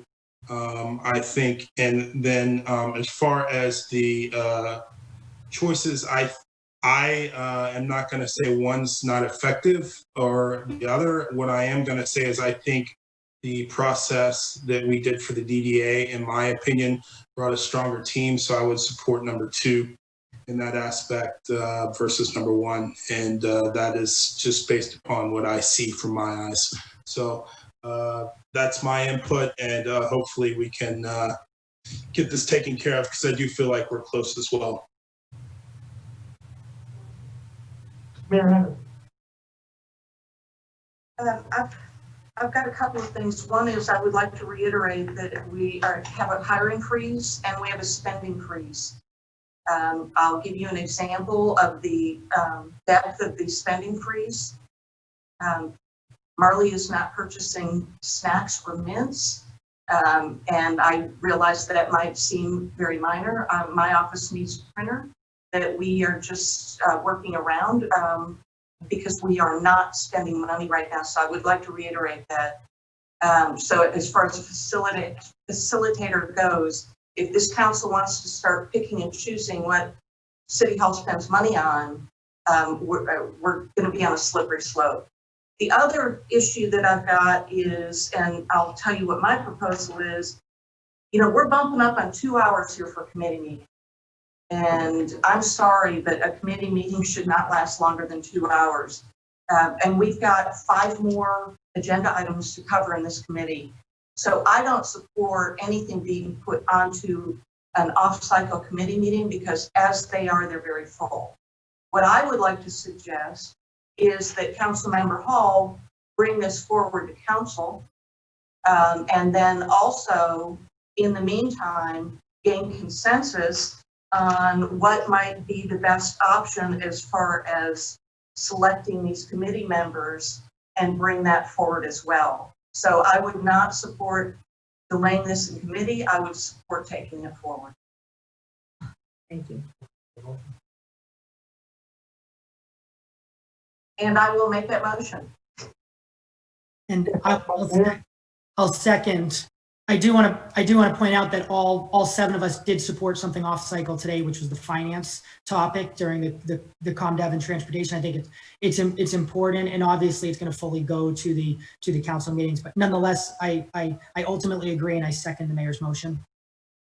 Made and seconded. Point of clarification. Go ahead, Councilmember Thompson. I just want to make sure I understand what we're voting on. Are we voting to move something to council, to an MCC meeting, Mayor? Yes. Do we know what it is? That's really my question. I don't know what we're moving forward. I believe that in our discussions, I think Councilmember Hall has clear marching orders on that. And I would encourage her to share that with us this week. And then get it on, not at the last minute, but get it on a mayor and council meeting going forward. I would fully support that. I think we've had the discussions here today. I think we can have it further discussions at a council meeting. But I think as far as making the sausage, we're 95% there. And I think it's good to take it to prime time. Thank you for the clarification. Motion made by the mayor, second by Councilmember Palermo. Are there any further questions or comments? All in favor, please raise your hands. And it's unanimous. Thank you. Moving on to item number 8, consideration of a resolution to expand Canton Street Restaurant District. Councilmember Palermo, Councilmember Hall.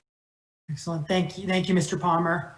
So ultimately, this is in regards to the fact that obviously, as everyone knows, there was a state law that changed. So in Roswell, you could drink in a neighborhood on a street, for example, during Halloween, etc. But it was illegal to take a to-go cup from a restaurant.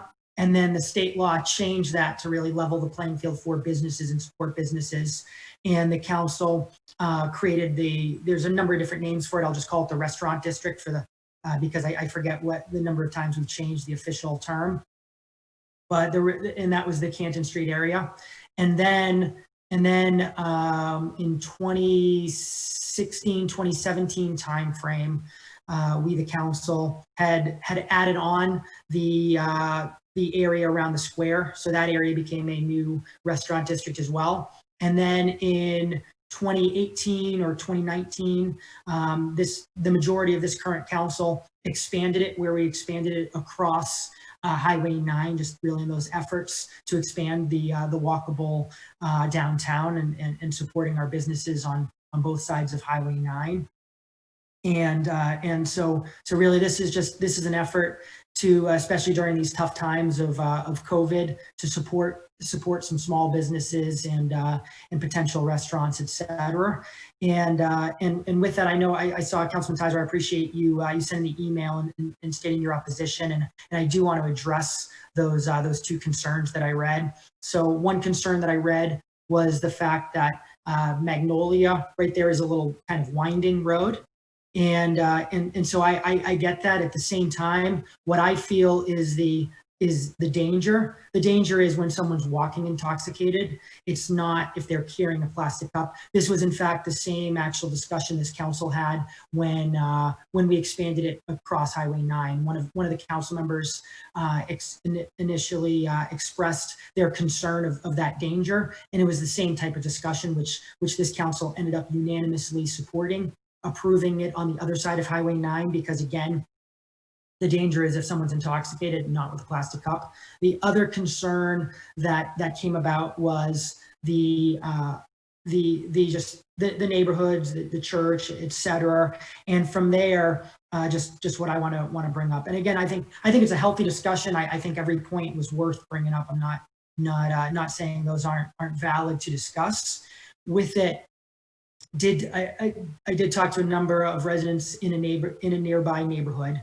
And they absolutely, some points that were brought up is they brought up to see a place going above and beyond with COVID protection and really wanting to level the playing field with Canton Street and being able to really try to expand that district and support our small businesses. It was something where I saw a lot of support from. Also spoke to some parishioners as well at the nearby church, and actually something that I hadn't thought of that was brought up to me is the fact that church is there on Sundays during even just different hours. It's not that typical carry hours. So the fact that we have our laws allow someone can have a plastic cup outside. It's really just, and someone can drink in that restaurant. I think the bigger question would be in these areas, I think the bigger question would be, should they be allowed to sell alcohol? And that could be a separate discussion, but outside the scope of today, it's a matter of we, the city, allow alcohol to be sold. Should they be allowed to sell a to-go cup in a socially distanced manner? And so that's where I think it's something that I'd like to see us do and really just support our small businesses and really give them that any bit of a lifeline. So I think most people know that I'm very pro-business, and so I'll state that. But let me be concise. Here's what I am okay with. I am okay with extending the district to Mimosa. That's an area that we're hoping to see develop soon, and I'm perfectly fine with that. I think it's a great idea. I'm also okay with moving down Highway 9 as proposed, or even further if required or if requested. What I'm not okay with is moving down, further down past Mimosa into next to a residential elder care facility and a church, but more importantly, on a blind curve where we now know and transportation is aware of and trying to mitigate speed issues.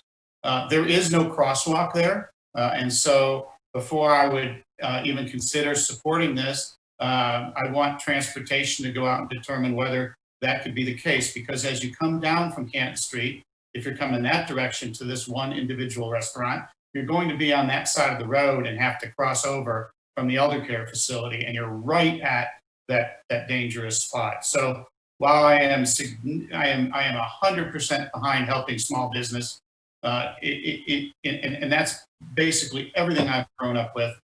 I'm more importantly concerned in this particular case with the safety and putting the safety of our citizens first.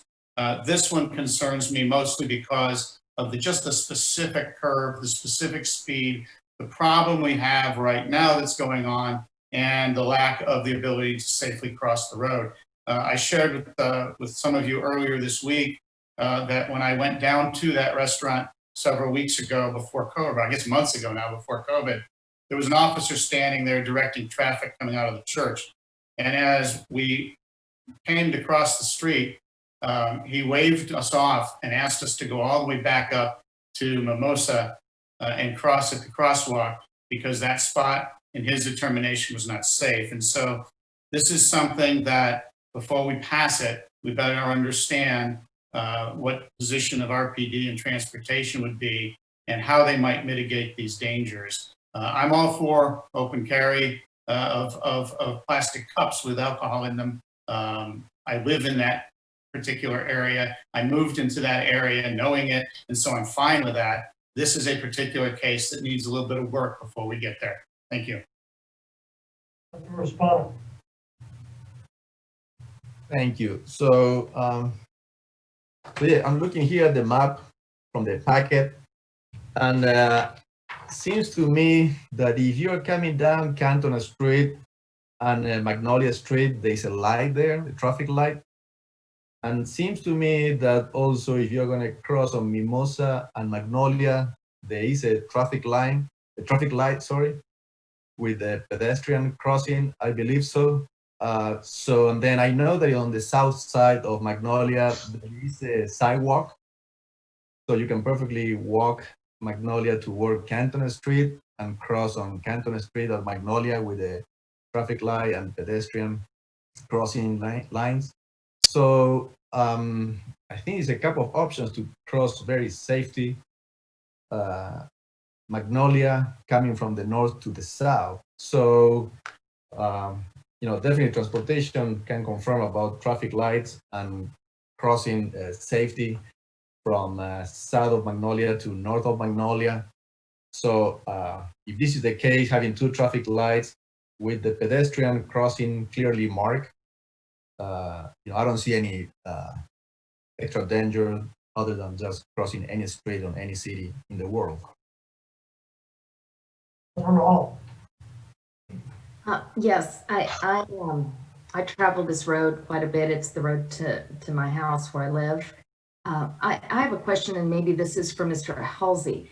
I see people walking towards Canton Street frequently on evenings, Friday evenings, Saturday, somewhat strollers, but they have clearly alcoholic beverages in their hands. They're carrying them from perhaps their homes. What are the rules of those? I mean, they're walking with their cocktails, up that road and to Canton Street. That is permitted. We have no prohibition against opening containers by people, pedestrians, anywhere in the city. Okay, so they're allowed to walk up that road with their open containers, but Right. okay. And so I think that's what the point is here, that the business would like to be able to sell a cup so that they could take it with them if they're already walking on that curvy road. And that's the point I'd like to make. Councilmember Palermo. Great point, Councilmember Hall, because again, it's not a question of whether or not somebody can have a cup with alcohol in it. It's just a matter of, can they get one to go from a restaurant right there. And I will say from personal experience, as well as a large neighborhood that often walks that, and really just asking for perspective and things like that, is there's many people that are constantly walking there. There are some dangerous speed aspects. And for that reason, I actually, even though on Canton Street, it's very common to see people crossing the street off crosswalk, it is actually not common right there, from what I've witnessed many times of walking, riding a bike, etc., that people will actually walk up to the crosswalk at Mimosa, or they'll walk down to the crosswalk at Coleman Road. And so again, it's just these are really tough times for our small businesses, really tough times for our restaurants, and I don't feel comfortable saying it's okay for someone to walk with a cup out there, but I don't support this business selling it, and then also to say I support what's going on Canton Street, but again, not willing to support for this other one. Again, I hear the reasons. I think they're not malicious in any way. But at the end of the day, I'm gonna err on the side of supporting our small businesses and just using the logic that people are doing it anyways, even if not from this business. So this is a tough one. I do see people fly around that corner, and I worry about people stepping out into the road. I also do support small business. I would be willing to move this forward, and in the meantime, speak with RDOT and the police chief, and also possibly the owner, about mitigating the problem there, or the potential problem there, by signage of where the crosswalk is, and looking at potential solutions so I could support it when it gets to the mayor and council meeting. So that's kind of where I stand today. I think this is a tough one for a couple reasons. And I also would like to talk to some of the residential folks around there myself, but that's kind of where I am on this, and would support moving it forward today to garner more attention and make a decision at the council meeting. Want to make that motion, Councilmember Judy? I would motion to move forward to a council meeting. Second. Motion's been made and seconded. Any further questions or discussion?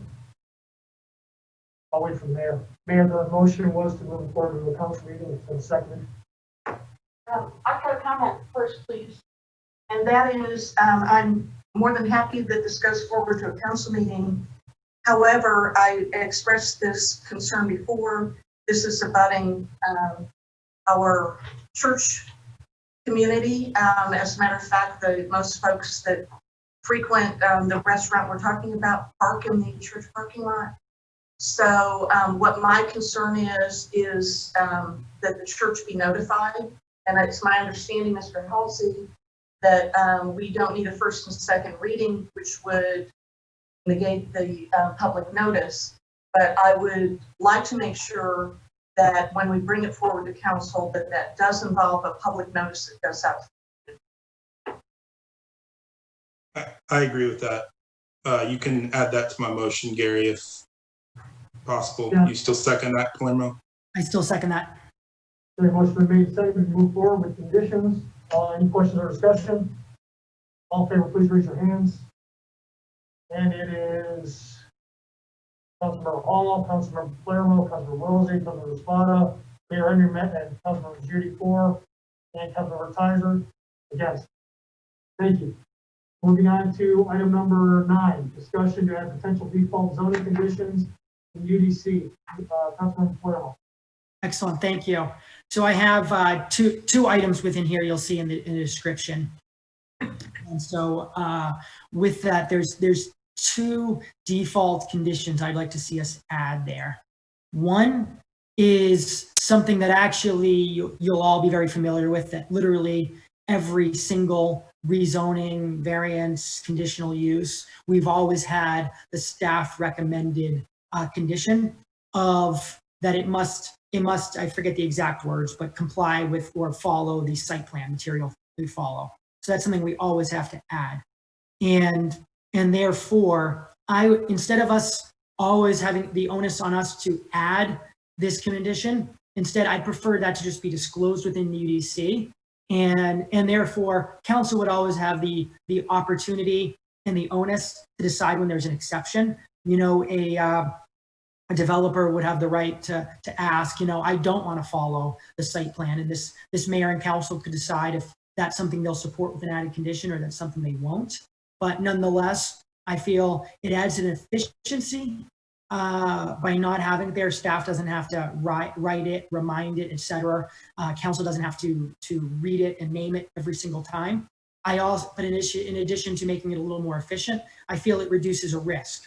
We have had a number of developments that required really adjusting and going off of different recommendations from planning commission, from staff, from the community. And then so therefore, when reading the different conditions and naming them, realizing some of them might be new, it removes the risk of what happens if that one's left out.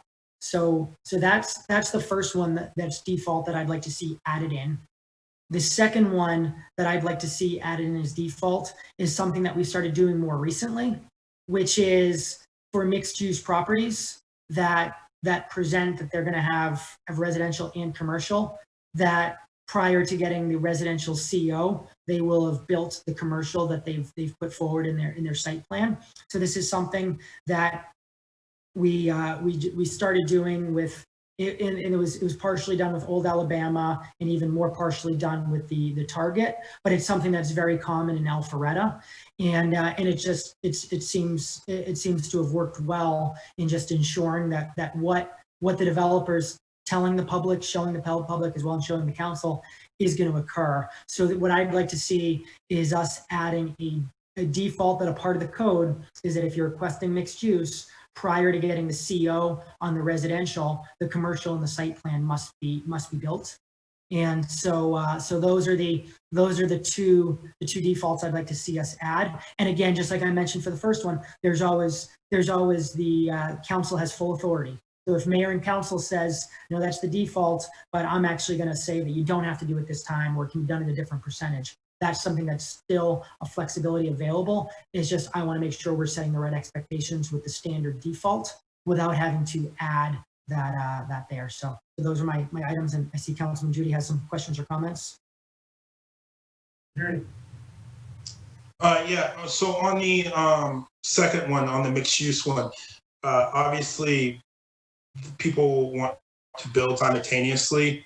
What's your situation there as far as started simultaneously? I mean, I think that's where we get into to, I mean, some 25% of it has to be done. Where do we go there on that? Because that's a kind of game call. Because if they're all building it at once, they're obviously not going to build the commercial first and then build the residential. So I think simultaneous start, I mean, that's something I think we should look at if we're going to go down this road.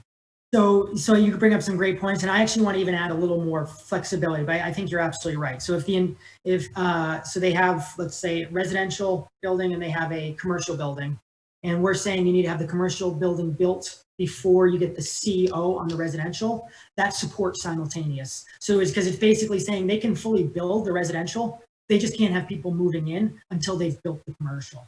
And so therefore, if they want to start it simultaneously, this is supported under that need. If actually hypothetically they decide they want to start building the residential first because of timing for whatever reason, that's actually okay under this. It's just the key is they have to know they can start building whenever they want. It's just they can't have people move into the residential until they've built the commercial. Yeah. I'd like to point out that what Councilmember Palermo is describing is essentially you want to add this into the ordinance, but give council the ability to grant variances from that requirement. So you're doing the same thing in a different way, because as a condition added, then council is looking at it saying, we're willing to do it under these circumstances, and then you fashion that condition. So just be aware that by putting that variance language in there, you're going to be doing the same thing in the same manner each time. I don't see any additional efficiency. Well, so when I talked to Mr. Davidson about this, what I gained from was it's something we certainly can put in there, and just basically the fact that the increased efficiency is there's no need for council to add that condition. Number one, and again, number two, it's reducing a risk because there's no need for council to add in that condition and risk missing it.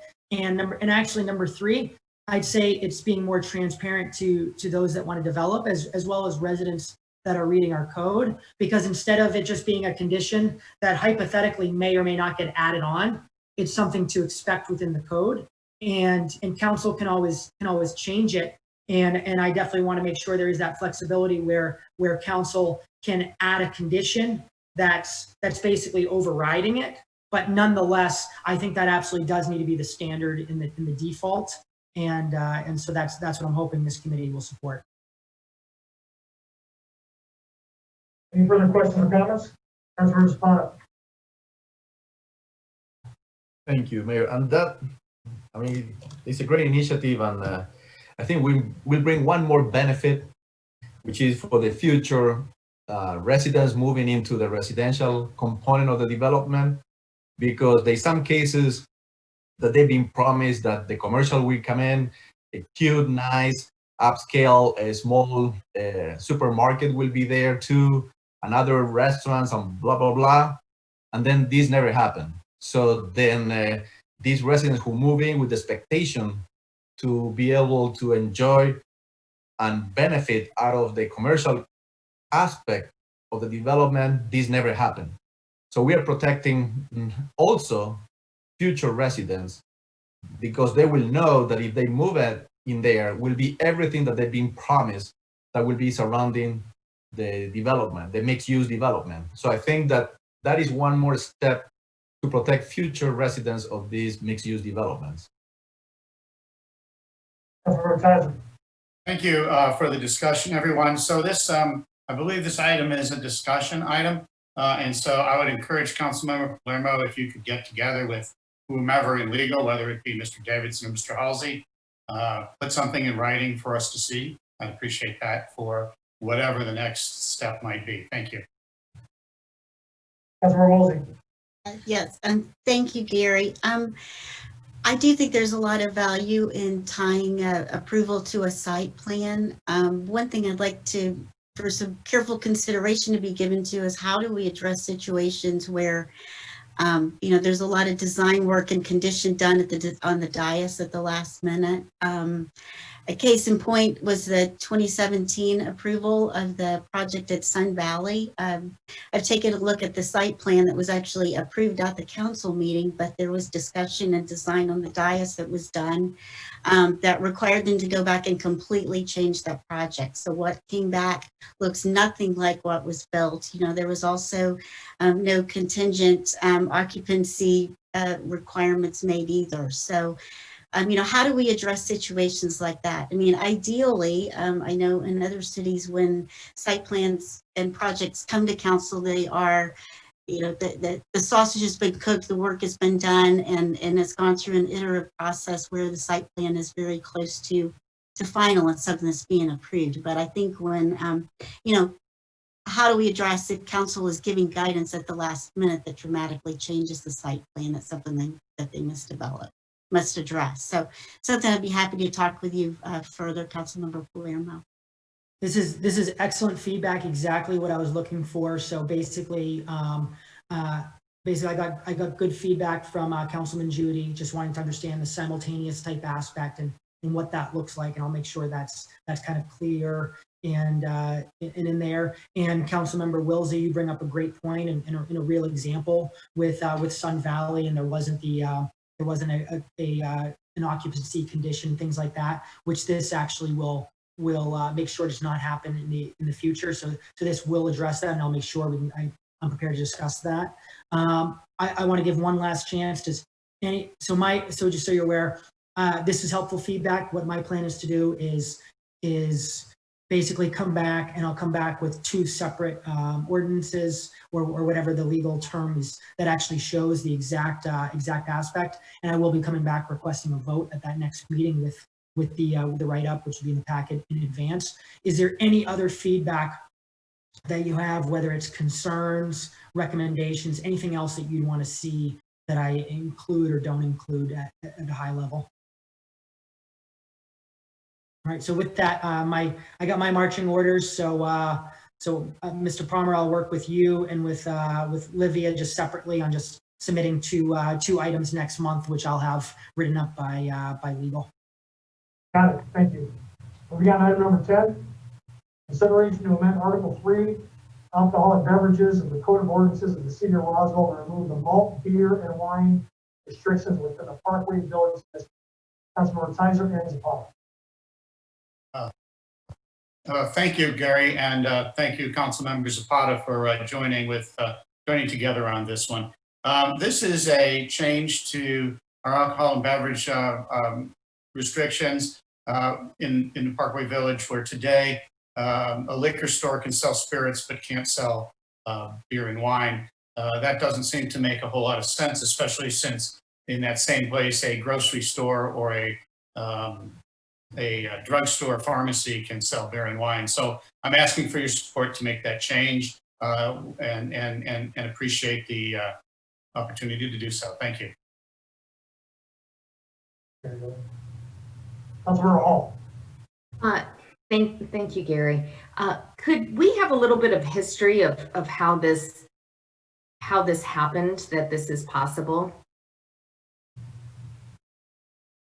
My understanding is that originally in Parkway Village, there were no alcohol at all.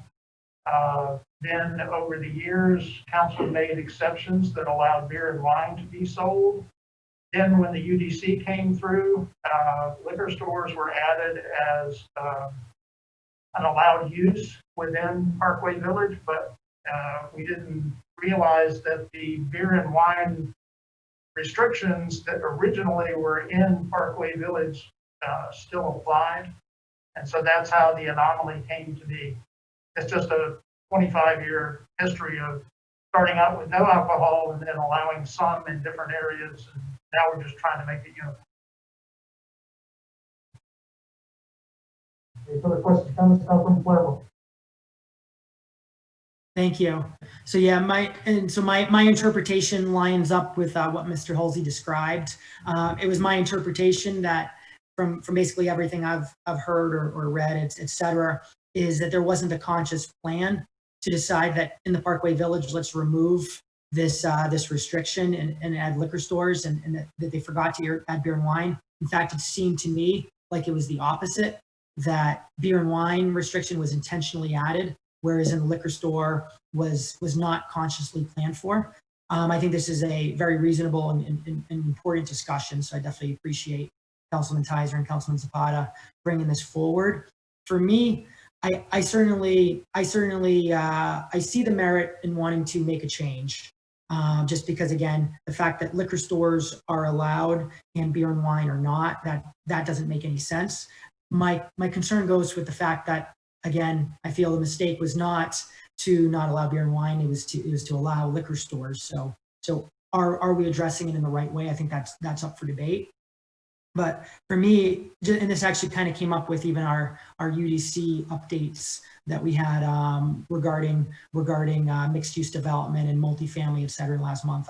I'm always I want to be very cautious when we do have protections in place, because I feel once they're fully removed, it's very difficult, I feel, to even bring back any partial small type of protection. And what I mean by that is I'm certainly open to allowing beer and wine, but before I can support that, I'd like to look at it a little closer on what are the different rules, what are our options, et cetera. And what I mean by that is, what are the hours? There was, I think, a good protection in the Parkway Village, wanting to protect, given just so many neighborhoods right there, as well as so many churches, so many schools, all with a small amount of small distance. So number one that I'd want to look at before I support moving this forward is, what are the hours and what should be the hours? Number two, what I'd want to look at is proximity, the rules.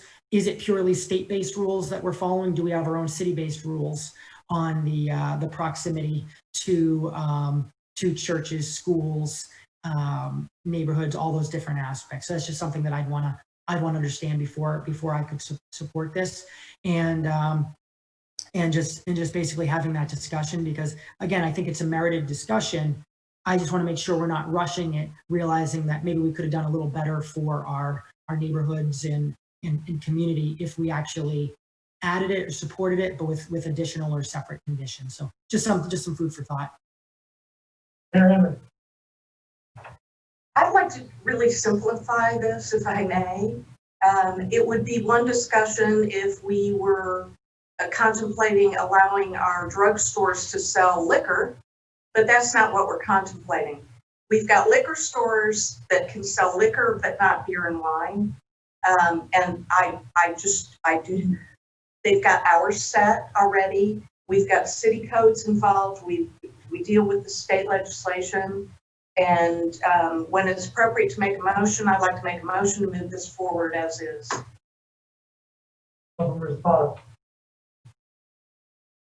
Thank you. So a couple of things. One, if the big corporations can sell wine and beer, why not a local Roswell small business who most of the profit will be left here instead of taking to Florida or California? So I think that supporting a small business and adding wine and beer that already being sold across the street by big corporations, I don't see this as a big problem. So I'm supporting, small businesses, in this case being a liquor store with liquor, wine, and beer. Second, I don't know how much strict can be the city legislation compared with the state legislation, which is already pretty strict in terms of distances to church, schools, alcohol and the AAA and other institutions. So I don't know how much strict can be the city if the state allowed the cities to be stricter than they are at the state level. This is the other point that I would like to ask legal about it. But again, adding wine and beer that is already sold in the area, I see that is a free market and it's competition, and I believe on that. So I think so far I don't see any big issue to support a small business to be able to sell beer, wine, and liquor. and then waiting for the answer from legal about how much strict can we be at the city level versus the state regulation. So we have a motion on the floor to move forward as proposed by the mayor. Is there a second on that motion? Second by Councilman Willoughby. Okay, now we can, Bob, you want to respond to that?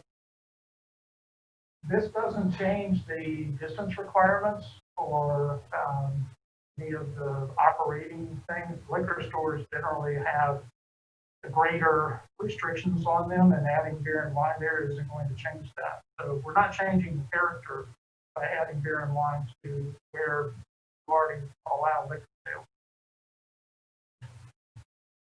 Councilman Judy. Thank you. Thank you, Councilmember Zapata and Councilman Tizer for bringing this forward. Just like the earlier item involving alcohol, this supports small business.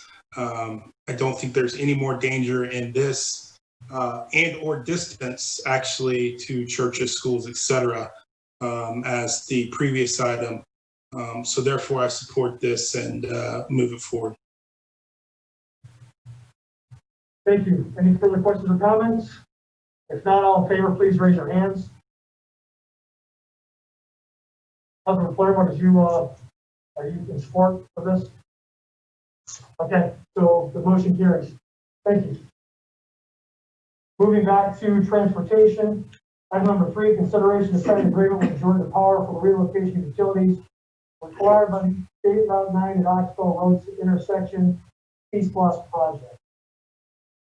Mr. Ross. Mr. Palmer, one second. Yeah. Thank you.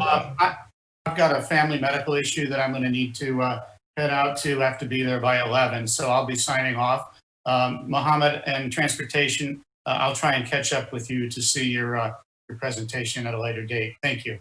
And Councilman Tizer, I'm going to be requesting the sidewalk item be deferred, but obviously transportation might tell us that's not realistic with timing. Mohammed, go ahead. Thank you, Gary. So I will share my screen now with the presentation. Okay.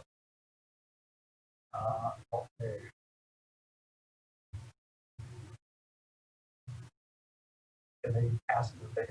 Yeah. Can you guys see the slides? Yes. Okay. So the first transportation item for today is the State Road 9 and Oxbow project, the utility agreement with Georgia Power. So just a quick update on the project. So the contractor has made good progress in the first few months of the project. There were some delays on the Georgia Powers and on moving and relocating the poles, and that's the topic for today. They had some issues with the pandemic, and then some of the negotiations that they had to do with the property owners. So it took them a long time to get to where we are today, and we are still not there all the way. But they're still working on the agreement that they want to sign with the city. But since the contractor's progress is now hurting because of this delay, so we wanted to bring this forward to a committee, and once we have all the details, we just bring it straight to the city council meeting. So just to give you a quick update, so the project, the 9 and Oxbow project, it needs about 24 poles, 24 Georgia Power poles to be relocated. So out of those, about 5 are the ones that are in the state DOT's right of way. So per the franchise agreement that the city has with Georgia Power, if a utility sits in the city of Roswell right away, and we need that relocated for our roadway project, Georgia Power, they have to move it out of the way at their cost. But if the if the utility or the power pole is not in the city's right away, then it's on the city to pay for that. So it's 5 of the 24 poles are on GDOT's right away, so that's where we have to pay Georgia Power for them to relocate those poles. So we are still waiting on the agreement that Georgia Power wants to sign with us. We'll have that hopefully soon in the next couple of weeks, and we can bring that directly to the council meeting. And this was we knew and we were anticipating, and cost for this relocation was accounted for in the overall project cost and the budget that the city council has approved for the project. So staff's recommendation is to approve the item today. So when we have the agreement and the exact cost, we bring it to a future council meeting. So we have funds in the project, a little over 800,000, and the cost estimate from Georgia Power as of today. So the number to relocate those 5 poles is going to be somewhere between $175,000 to $225,000. It should be within that range. But before we bring it to the city council for your final approval, we will have an exact number included in the agreement. So that's all I had for that. Do you have any questions? Councilman Palermo. Thank you, Mr. Ralph. So I have 2 questions. One, it's not clear to me because what I was hearing kind of looks different than what I'm seeing. So what is the amount that the city is going to pay? Is it the 809? So the $809,000 is what we have in the project's budget. That's not accounted for anything Okay. yet. All right. And so you're thinking, okay, so the estimate, okay, so that 809 is just saying how much money we have available. The 175 to 225 is the prediction on what Georgia Power thinks the city will have to pay? Yes, that's a pretty good estimate. So the number is going to be between these 2 numbers, and we will have the exact number at the council meeting when we bring forward the agreement. Now, is it possible, so I understand that in us paying to move those poles, those 5 poles, is between 175 and 225. Is it possible to find out what it costs and what's the differential when there's this construction going on, or instead those 5 poles to be underground?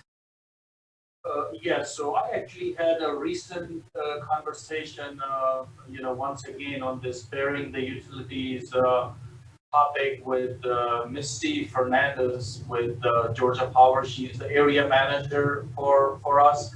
So the cost of burying the utilities is just way up there. It's just too costly for Georgia Power to do that. So they look at the cities.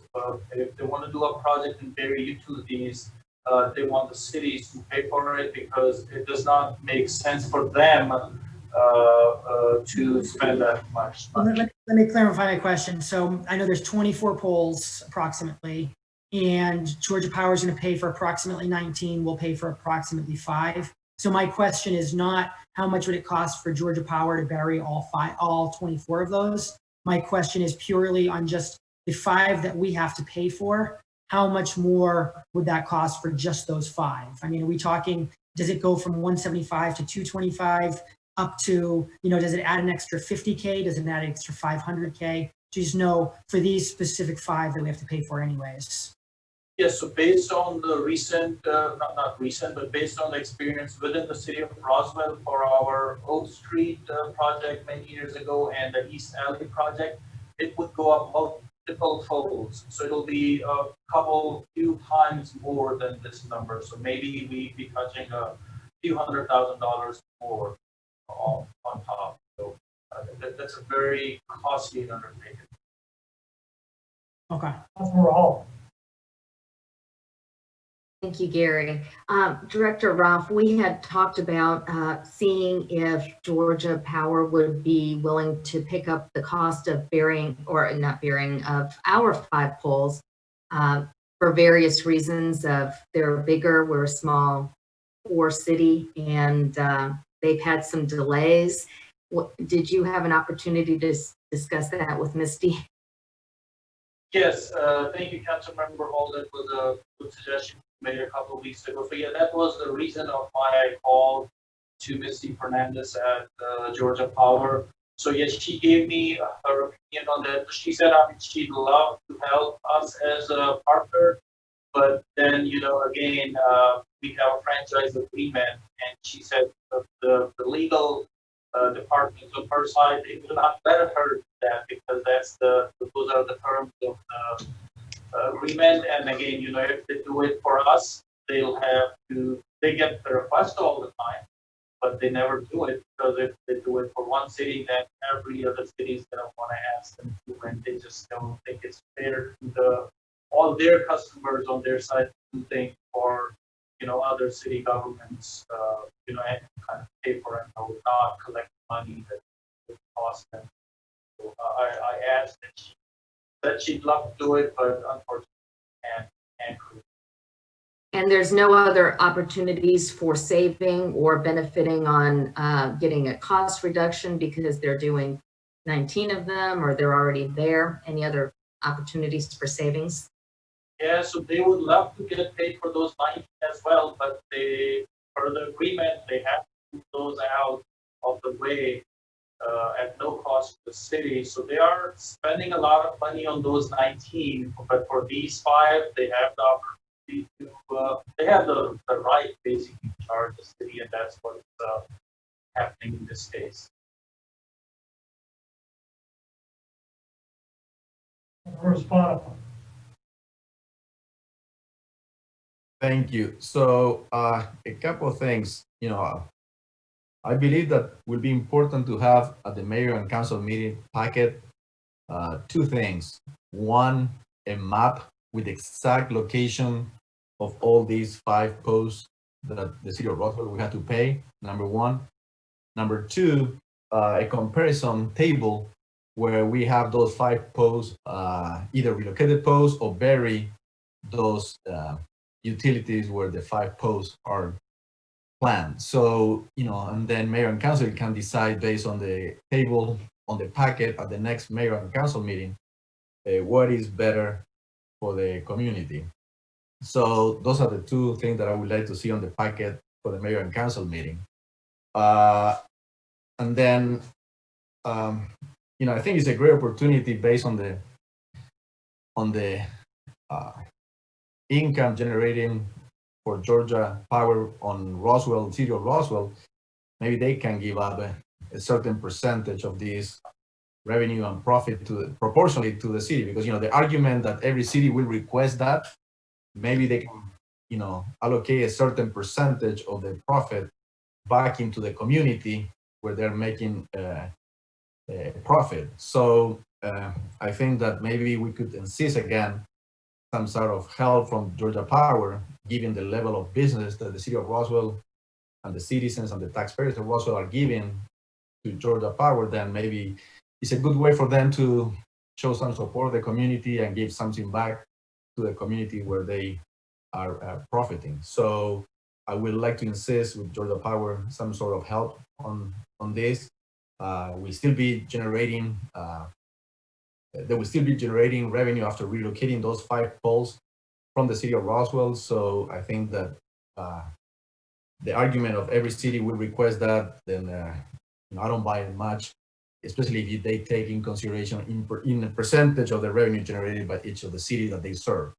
So so it will be important then to have those 2 additional information items on the next mayor and council packet. Thank you.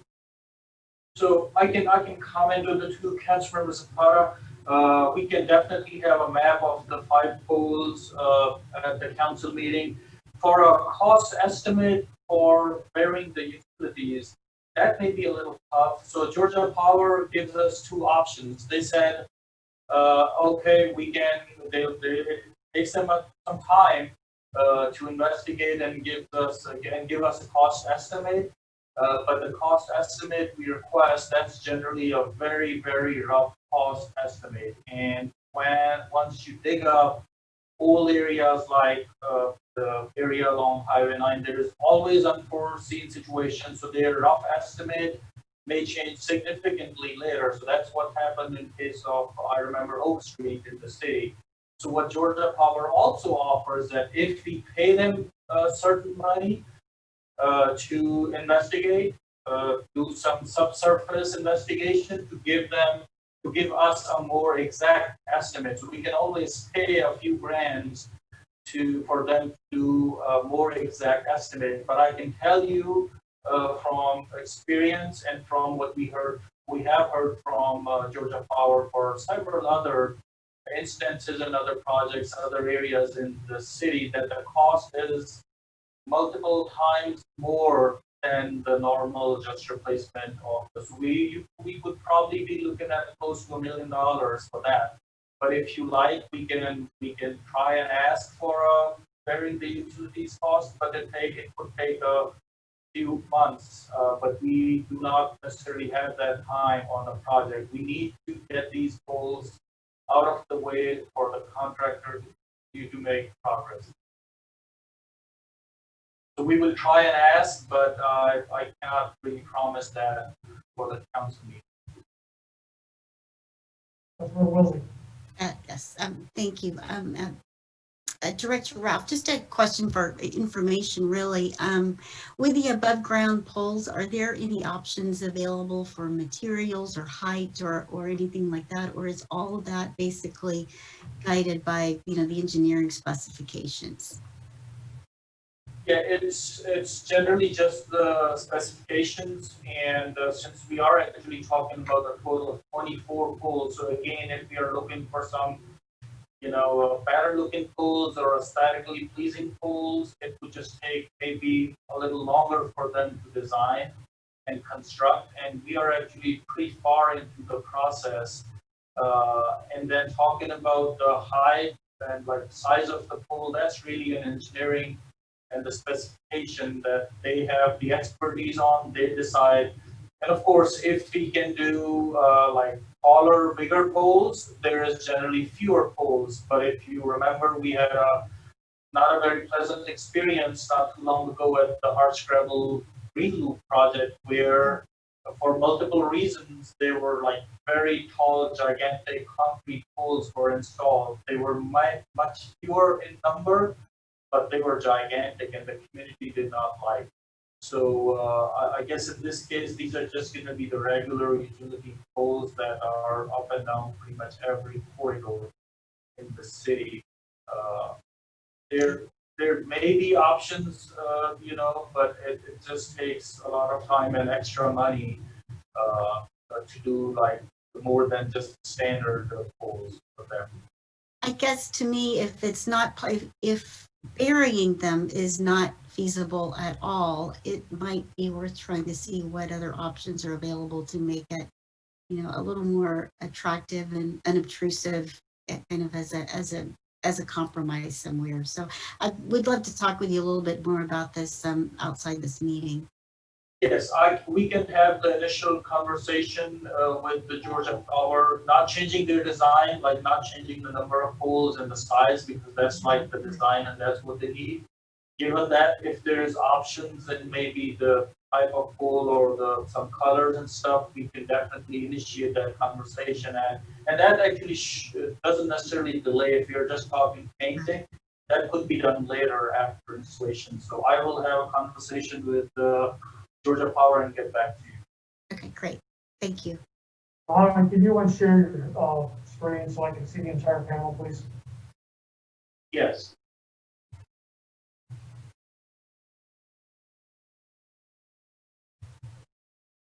Thank you. Councilmember Spada.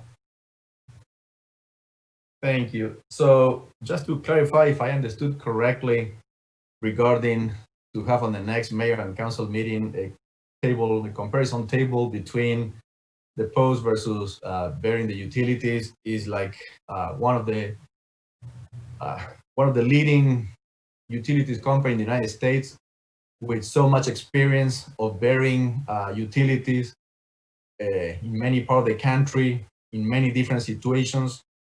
Will take months to give a very close approximately estimate.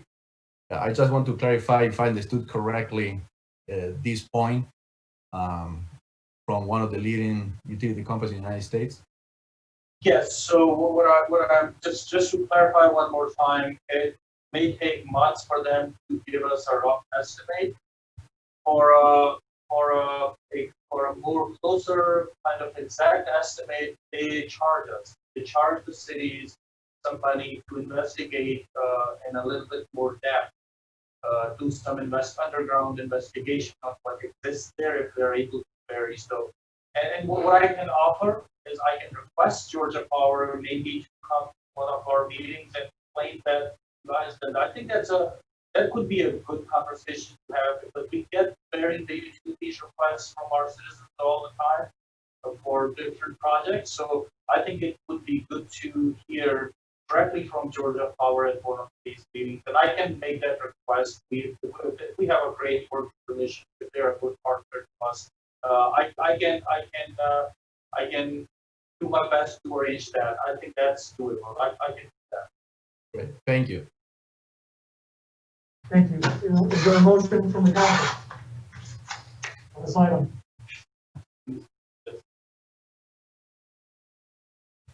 What is the motion? We motion to move this forward to mayor and council? I'm asking if there is a motion. Oh, okay.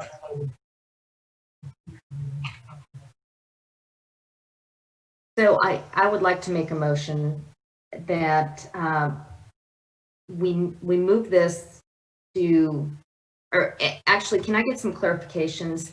We want it to come with a map of where the 5 poles are. Is that correct?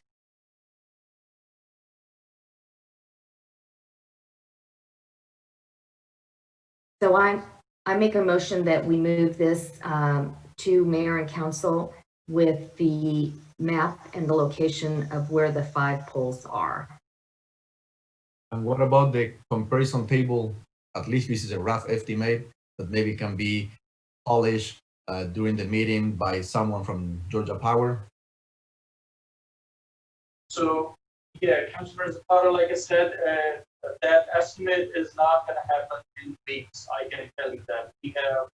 We already have pending requests, not for this one, but maybe for other projects. That it does take a few months, and that's where I'm offering that Georgia Power could come to the meeting and explain that to you, why it takes so long and why they expect the cities to pay, if we want a more exact estimate. So I cannot offer an estimate because it's not on the city staff to do or our consultant. It has to be done by Georgia Power, and these are the normal timeline we see from them. Second motion? So I need to clarify this motion. Was the motion to move this to the next mayor and council meeting? Not the next. Future mayor and council meeting. Okay. Once the agreement is received in Georgia Power, will move to a council meeting, including the map of the 5 poles that the city's going to be responsible for paying. Correct, thank you. And Councilmember Judy, you want to second that motion? Yes, sir. Okay. Any further questions or comments? All in favor, please raise your hands. And it passes unanimously. Thank you. Moving on to the last item under transportation. Number 4, discussion of sidewalk program policy to determine new measures to prioritize sidewalk projects. So, Mr. Palmer and Mr. I guess my question is this an urgent item for this month, or is this a more of an important just discussion is there any risk if we were to push this back a month if this committee decided? I'll defer to Councilmember Hall. Is this something that you want to have discussed today, or are you comfortable deferring? I'm comfortable with deferring unless there's any compelling reason that Director Ralph feels that we need to discuss it today. No, I think we are good on this one. I have Dave Cox here. He has about 30 some slides. It's going to be a lengthy conversation on that, and we are in no urgency to get the decision for the current year. The little bit money we have for sidewalks is allocated for us. We have many months to resolve this one, and it's going to take a few meetings, but today it's not critical at all. So I propose that Councilman Judy stays for the 30 slides, and then we all discuss and see it again next month. So I make a motion to defer item for the discussion of the sidewalk program policy. Okay,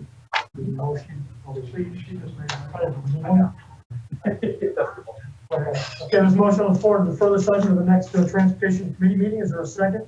Second. Second by Councilman Palermo. All in favor, please raise your hands. And it is unanimous. Thank you. We are adjourned. Have a good day. Thank you. Bye. Thank you.